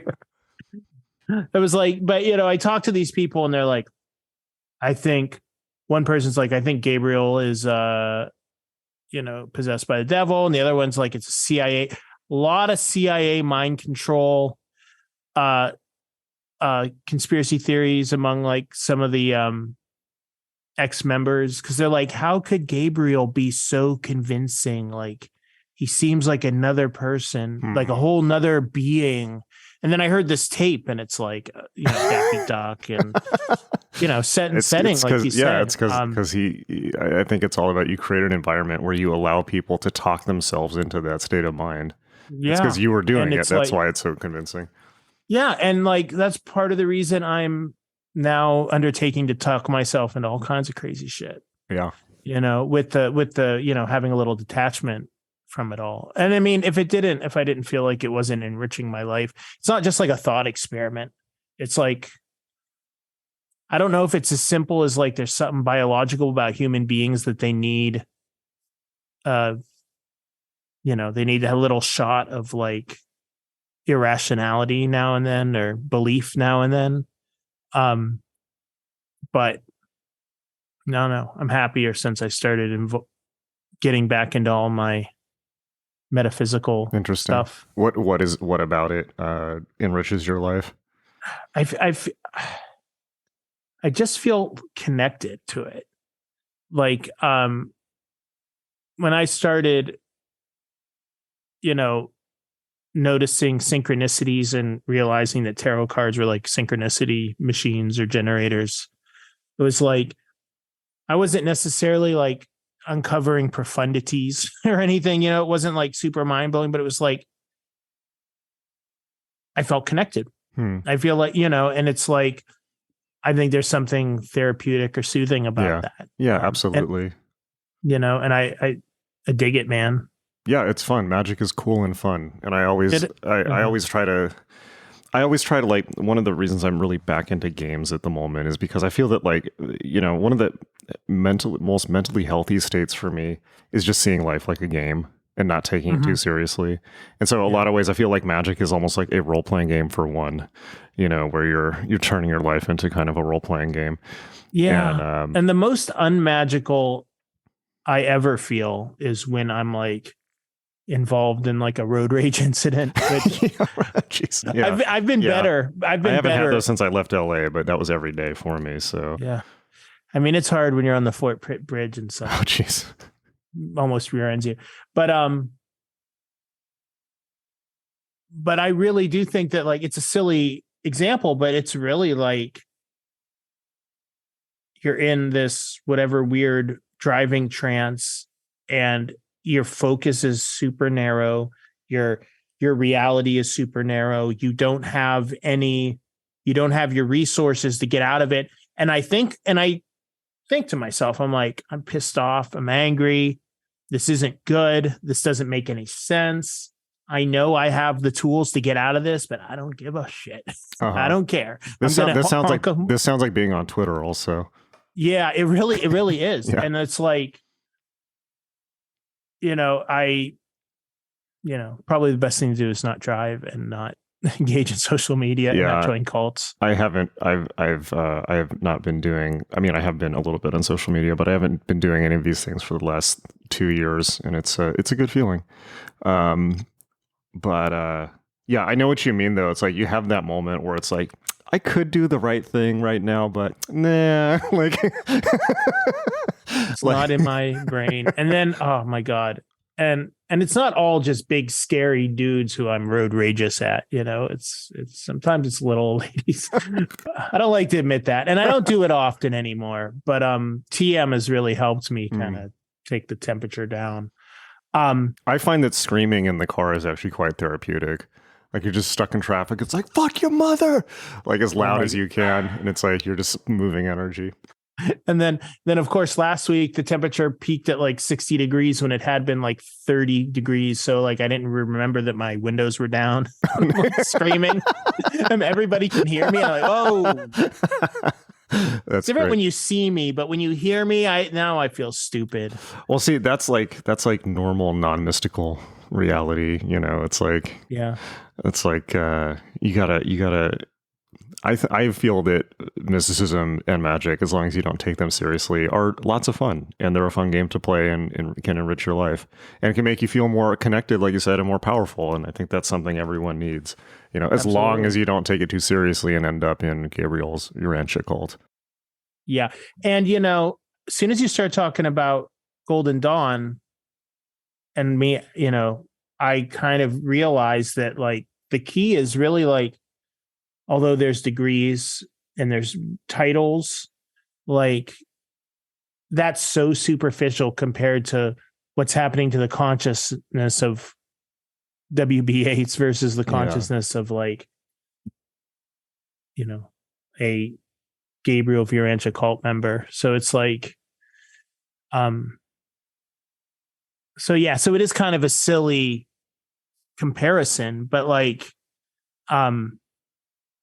but it's very common in traditions around the world. You would probably know about this more than I, of like giving up your autonomy to a guru in order to, make, to do something spiritually with yourself or with your brain. I mean, that's definitely not for everyone. I mean, like that, you definitely see that in Eastern cultures. You also see it in the church. Like when people join, the Franciscan order or something, or they take a vow of poverty. I mean, it's clearly a very, very powerful thing. I will say caveat to that is a couple caveats. One is when you really look at all the historical examples, that's not just out of the blue. That comes with some type of support network for people like that. So for instance, like back in the day in India, in the golden age of India, when people were becoming sadhus and giving everything to a guru and then wandering naked around India, begging for alms, people missed that at that time, and India was the richest country in the world. And it was part of the culture. It was assumed that if sadhus came around, that you would feed them, and then it was part of the social contract. It's not that way in India or anywhere for that matter now. So there's some context missing. Or for instance, in the context of the church, well, yes, you could take a vow of poverty, but like the church is going to take care of you. Yeah. And it's probably the same with Tibetan monks, where it's not just like this raw dog thing. There's a support mechanism that goes along with that. So that's forgotten. And I think that I don't want to make an essentialist point about this, but in my experience, it's not just that I don't think that's a good idea for people in capitalist materialist cultures. Like, I don't like the phrase Western culture, because what the fuck does that even mean now? It's meaningless. But people who are in this kind of like hyper-capitalist culture, we're too hyper-individuated. So it's not even a thing of, it's not necessarily not going to work for us. It's just that I don't think we can do that. Yeah. Like, I don't think we're so hyper-individuated that, like, I don't think that people are capable of doing that unless they do something extreme, like go to a monastery or something like that, which people still do, but that's pretty rare.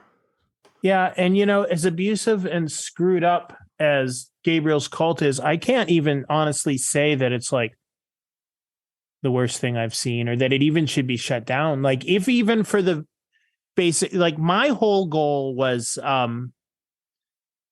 so many people wanted to tell their stories. And I thought, if I can put out a book and get high enough in the Google search rankings, people can find out about this before they make a decision. Like, and it's very gratifying. I get emails, probably like it's slowed down, maybe like once a month now. It used to be like every other week, where it was like, my mom's thinking about joining this, and wow, she's got to give up all her money. She's retired and dad's dead and she doesn't know what to do with herself. And we found your thing, so we were able to talk her out of it. Or like one guy, I love this story because Gabriel has, famously bad temper. And there's one guy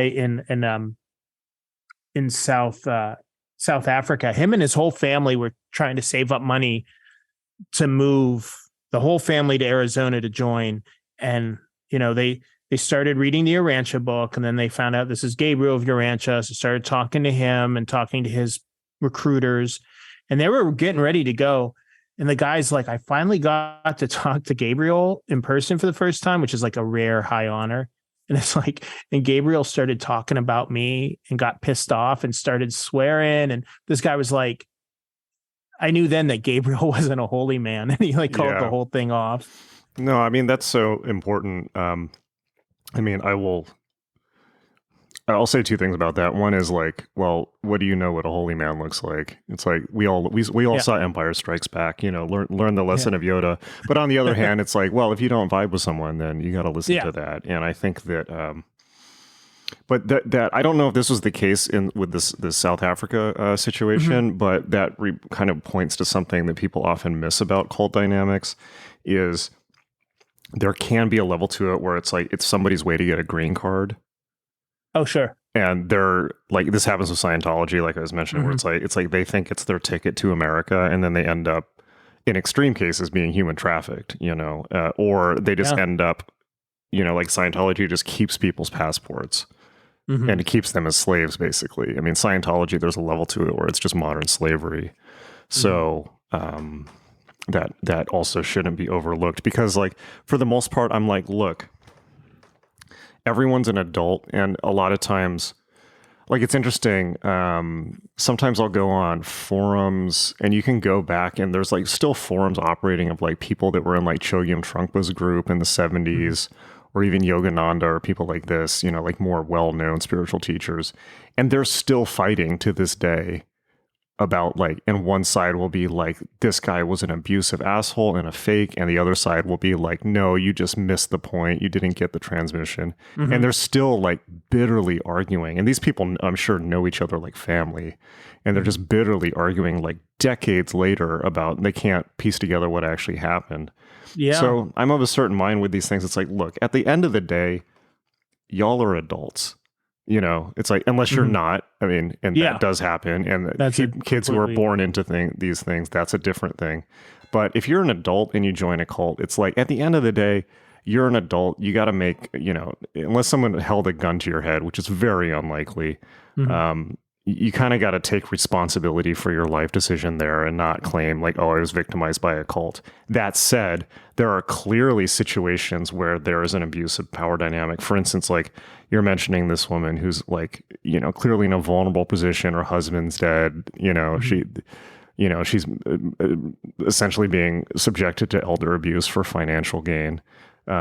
Or somebody who's like trying to get a green card. And so it's not quite as cut and dry as, it's just adults, but for the most part, I just try to start from that position. Yeah. And, my sandwich, my sandwich artist comparison that I keep coming back to for some reason, like I was like, not just making a joke. Like, I don't know that the majority of these people are in a shitty position that's any worse than most people's shitty position. I was talking to the one guy, he's like, we got to shut this cult down. And I was like, so are you going to have 100 people move in your apartment when they don't have a place to live? I mean, like, you have to think about like literal material. And the leader's almost dead, to kind of like, bring it back around. He's in his late 70s, and he has multiple health problems. The person who's his second command is really just kind of like just like a figurehead. And then like, his business partners, the people that are keeping the thing running, they're all older and they're not in the line of succession. His children who are supposed to take over, they don't really seem to be like capable of doing anything. Who knows what's going to happen? Like, this might be how, another kind of harmless new age religion gets its start. Like, we don't know what's going to happen. Right. Yeah, and I think that people can manifest dynamics like this to learn, but it's also like, maybe you had this experience with these people in this group or other groups where it's like you can interact with some of these things where, somebody's 80 years old and they're like the Swami in the yoga order or something like that. And that's been their entire fucking adult life, like since they were 18 or younger even. And it's like, that's their entire life. So what are you going to do? Like come in and white knight it and be like, oh, you're in a cult, I got to break you out of this. It's like, well, what is that person going to do? It's like, if that person didn't want to be there, they wouldn't be. Unless they're literally being held captive, like by some type of Scientology situation, which does happen. I would like to see like justice or financial recompense for the people, because they are like, one thing that you can pinpoint to is like a material, literal thing is like, these people have been working for free in these guys' businesses. This just violates labor laws then at this point. Yeah. It's like, I would call it slave labor. I mean, that's just a clear breach of the law then. Yeah. And there's laws to cover that. Yeah. And that's not like a philosophical point. Like that's just like a literal, these people are taking advantage of, they have a hospice. So it's like, and it's supposed to be like, it's like the bottom of the barrel hospice in Arizona. So if like your mom's dying and you can't afford any other healthcare, you get these like UFO cult nurses coming to your house talking about Holy fuck. Gabriel and the spaceships. Fuck, that's so grim. Oh, my headphones popped out. I didn't hear that. Oh, I just said that's so grim. Yeah, it is, singing them songs about spaceships and stuff. And they have a hemp farm. So like, so people are working for free for the hemp farm. Probably make a lot of money now then. Yeah, they made pretty good. In that book I have to send you, I broke down the finances. But like my friend Laura, who was in Jonestown, she spent her whole life from 1978 until, maybe the last 10 years trying to figure out, like, obviously it was a deadly cult. Obviously a lot of people were murdered, and she, went to her grave feeling terrible about that, but she just couldn't. Also, she had like a net positive experience up until the very end. Yeah. And she's been trying to kind of like thread that needle her entire adult life. Like, yeah, there's something about that I've experienced where it's like a lot of these things, I mean, people do have this like fundamental need, like you said, like this need to be injected occasionally with a rationality, but it's not just that. I don't think it's like people have a need for mystery. And they do. Why? I don't know, but I think I do. I think we all have that. And there's this effect that I've noticed. It might be with cults. It might just be with an abusive relationship. Often seems to have the same thing, where you're considering something, and it could be a group, it could be a cult leader, it could be an abusive partner. And it's just like this pool of black ink that you're like scrying into. And you're just like, this has to make sense. Often if you interact with people who are severely mentally ill, but charismatic, you can get into this paralyzation where you're just like, I need to figure this out. But there's nothing to figure out. It's just this like pool of dark fascination that will just suck you in forever and ever. Yeah. Like, you either get sucked in or you reach a point where it's like, well, I've been ripped off one too many times. Yeah. And it seems to be that it's like either you just stay sucked in, or it's like you have to have the shock of like, okay, no, like a serious line has been crossed here. And sometimes that's not even enough for people. Yeah, there was a kind of like a local guru here in Pittsburgh who, was always clearly a piece of shit, but he was always nice to me. So I was just fascinated by him, Yeah, there you go. And then what it was is I went to a used bookstore one day and I found a bunch of my books there. I'm like, that son of a bitch came over to my house and borrowed like a bunch of books and hawked them all. It's like, that's it. That's the line. That's like junkie behavior. Oh yeah, no, what an insult. Yeah, that's super sketch. Well, what have we learned today? I don't know. I don't know, man. I hope you're, I think it all vaguely kind of tied into the same. I've been waiting to talk to you we haven't had a conversation in 10 years probably. Is that so good googly moogly? Yeah. Is it that long? Yeah, I mean, time flies. I left The Verge at 2014. Oh my God. I don't know if I ever properly apologized for your story getting killed. Oh no, that was fine. I thought it turned out really good. What was that? That was like the porn witches. The porn witches one, yeah. Yeah. That was I was pulling at straws there for ideas. For content. Yeah. You remember you were like, it was like I was gonna interview Sasha Grey, and I was like, yeah, you were my editor at the time, and I was like, yeah, I talked to Sasha Grey's agent, and he was like, Sasha has a novel coming out. Can you wait to publish the story until her novel comes, which apparently never happened? And you were just like, no. Just like, no, cut it off now. That's where I kind of drew the line. And it's like, you met Sasha though, right? No, I did not. You didn't? No. It didn't even, the whole deal fell through. Yeah, it's funny. I still to this day keep like reading about how she's like an intellectual porn star, and that's like her whole thing. I think she's a Twitch streamer now. She quit porn and did a Twitch stream. I guess it pays better. I can't remember who I was reading recently who were talking about like meeting Sasha Grey and being totally impressed by her intellect. And it's like, everything's a brand. It's like, I'm so glad to not be. I think 2020 really killed journalism for me in the sense that it's like when you can no longer go, and it was kind of like a combination of like in Pennsylvania, I don't know. I think California was much more severe, but in Pennsylvania, the lockdown was really like 3 weeks, like it was California was like a year and everyone was put out of work. Yeah. In Pennsylvania, it was like literally like, unless you were in a key industry, you were home for 3 weeks. But then after 3 weeks, everybody realized that it was bullshit and stopped. My neighborhood, there was never a pandemic. When you got into like the shitty neighborhoods, it was just like, well, to be fair, I mean, like where I was in LA was like the epicenter of the epicenter of, it was real. I'm not like, but it was just, it was brutal. It was amazing to me how it was hyper local, like the, people's experience. And that led to like people, thinking that it was a pandemic, because like it didn't affect a lot of people in like small, tiny, hyper local until it did. Right. Well, also if you lock people in their houses, you're not letting them encounter what's actually happening. So their minds are spinning out. What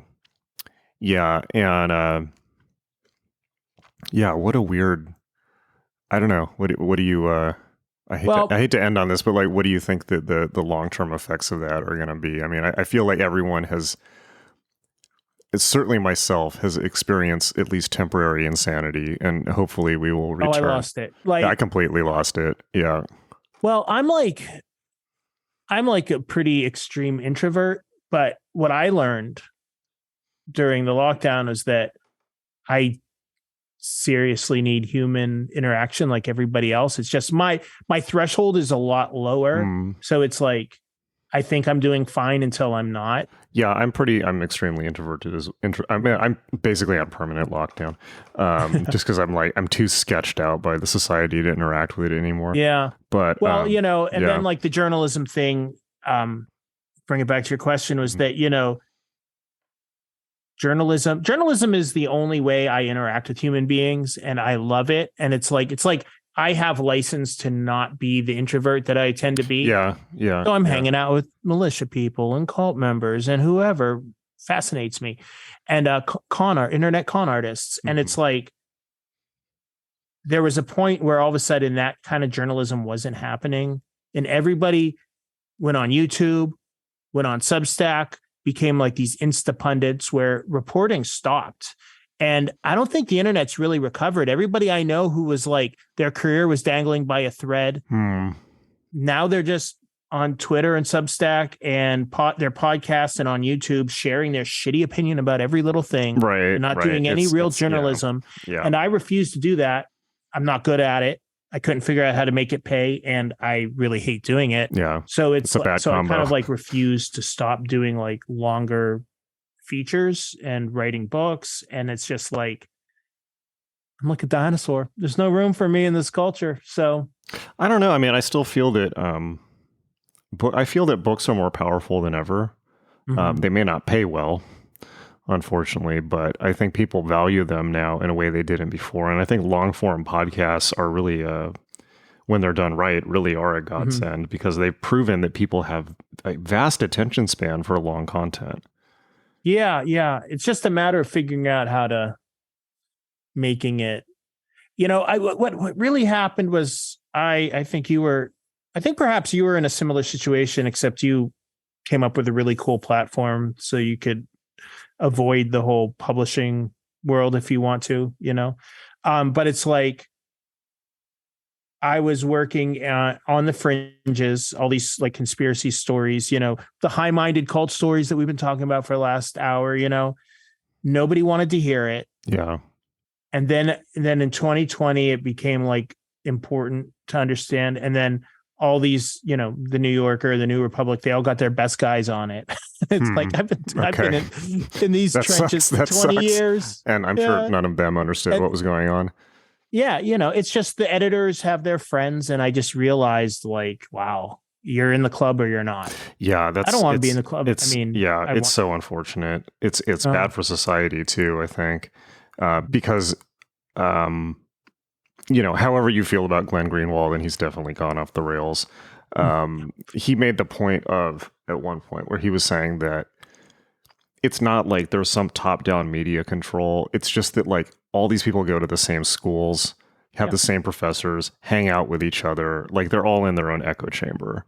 And so, of course, there's going to be like uniformity of opinion. And it's just bad for society, particularly when you combine it with this like, PvP realm version of like combat ideology that we're all in now. But also, I think like it is unfortunate that certainly since 2020, so I think even since Trump was elected, but after going through QAnon and all the like insanity in 2020, it's just like nobody wants to hear about conspiracy theories anymore. Like they don't want to know about fringe beliefs. It's just all uncomfortable and dangerous. Like maybe somebody knows a relative who died because they were an anti-vaxxer. It's like maybe somebody has a relative who's in QAnon. It's like a furry got into Congress, for God's sake. So it's just like it's just unpleasant for people, and I think understandably so. But that sucks because it's a lot of fun also. Yeah, and it's like whatever. We're just going to keep doing our weird thing. Yep. Whatever happens around us is going to happen around us, Yeah. Well, we'll see what happens. Well, we should definitely talk again. Definitely. Absolutely. I hope that next time I see you, you're wearing a turquoise robe with a crystal headband. Definitely. So do you have to like end the podcast, or are you just going to? No. I just like whatever. One thing I want to ask you real quick before I go eat something, because my blood sugar just dropped. Okay. I've been chewing cough drops the whole time. Did Leary, his Leary and Brian Barrett's experiments with the ethers, did they leave any record of that? Like, that's a great question. I could ask Zach about that, but. So I'm trying to remember what the story was like. Like he was doing that when he was in prison, right? He was calling. No. So him and I completely forgot. I completely forgot about that. I forgot about that. They realized they were in Bauseda, or however you pronounce it. Oh, really? They're like, oh shit! Wow, I didn't even know the whole story to this. Yeah. So they scried the ethers. They were just like, holy fuck, how do we end up here? How do you end? That's like the middle of nowhere. How do you just end up there? Yeah, they're like on a dune. It's like literally the middle of nowhere. I think they were tripping and they saw like a figure in a robe, and they're like, was that Crowley? So they scried the ethers, but I don't know that I think Brian might have. I thought that he was doing it in prison. Oh, really? Because he didn't have anything else to do. That was what I remember. I mean, I could be wrong. That's just how I remember. I could be misremembering too, but at some point he did that, and because that was like the same era where he did like the starseed transmissions, right? I think the scrying the ethers came, before he was busted, and then when he went to Folsom was when the starseed transmissions and stuff. Maybe there was a little overlap there. Yeah. Who knows? I don't know. But I'm wondering. That would be interesting, right? Yeah, because that was, I never finished John Dee and the Empire of the Angels. So when we started talking, I can't believe I forgot that. I should have put that in the book. I completely forgot about that. You mentioned, you made a passing reference to Leary, and, when discussing Parsons and Crowley, and I was like, it's interesting because, we have the vision in the voice, and we have whatever Jack did. And you discussed all those things. And I was like, oh, there's a gap here. I don't know. I wish I'd talked to you. I completely forgot about that. I wonder how like significant that was though. Because I do remember reading that when I was working at Disinfo, and it was in, I think, like Brian Barrett's article in the Book of Lies, but I can't remember fully what the story was, other than it was interesting. The way that I remember it is that he was just in jail, and he was doing that to kind of like get out of his prison cell in a way. But I could be wrong. Leary definitely thought, just like everyone does, that he was the reincarnation of Crowley and was here to finish his work and all that. Love that. All right. I can tell you need to go chillax. And on that note, it was super good to talk to you. Yeah, definitely. Let's do it again sometime. Okay, sounds good. All right, good luck with the book too. Yeah. Are you any? Oh, I do need to ask at the end. Where can people find out more about you and your stuff, and where to get the book and all of that?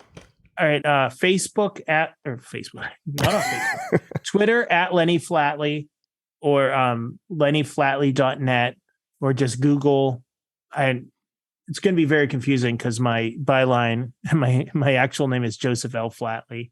So, but if you go to lennyflatley.net, there's all my links, and you can see articles. And also failedstateupdate.com, my news site that was started by some kind of weird Bitcoin baron that is kind of I'm not doing it right now, but funded, I should say, by some kind of weird Bitcoin baron. I'm not doing anything with it right now, but there's years of really in-depth features, articles about this kind of stuff. Awesome. You guys will probably find interesting. Failed state update.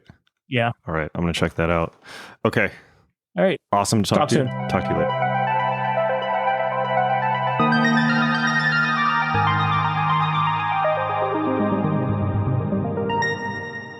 All right. Hope you really, really enjoyed that. I definitely had a lot of fun in that conversation. Meet us at magick.me, magick.me, my school for magic, meditation, and mysticism, where you can learn all the skills you need to unleash your true self. I will see you in class, and until next time, hang in there.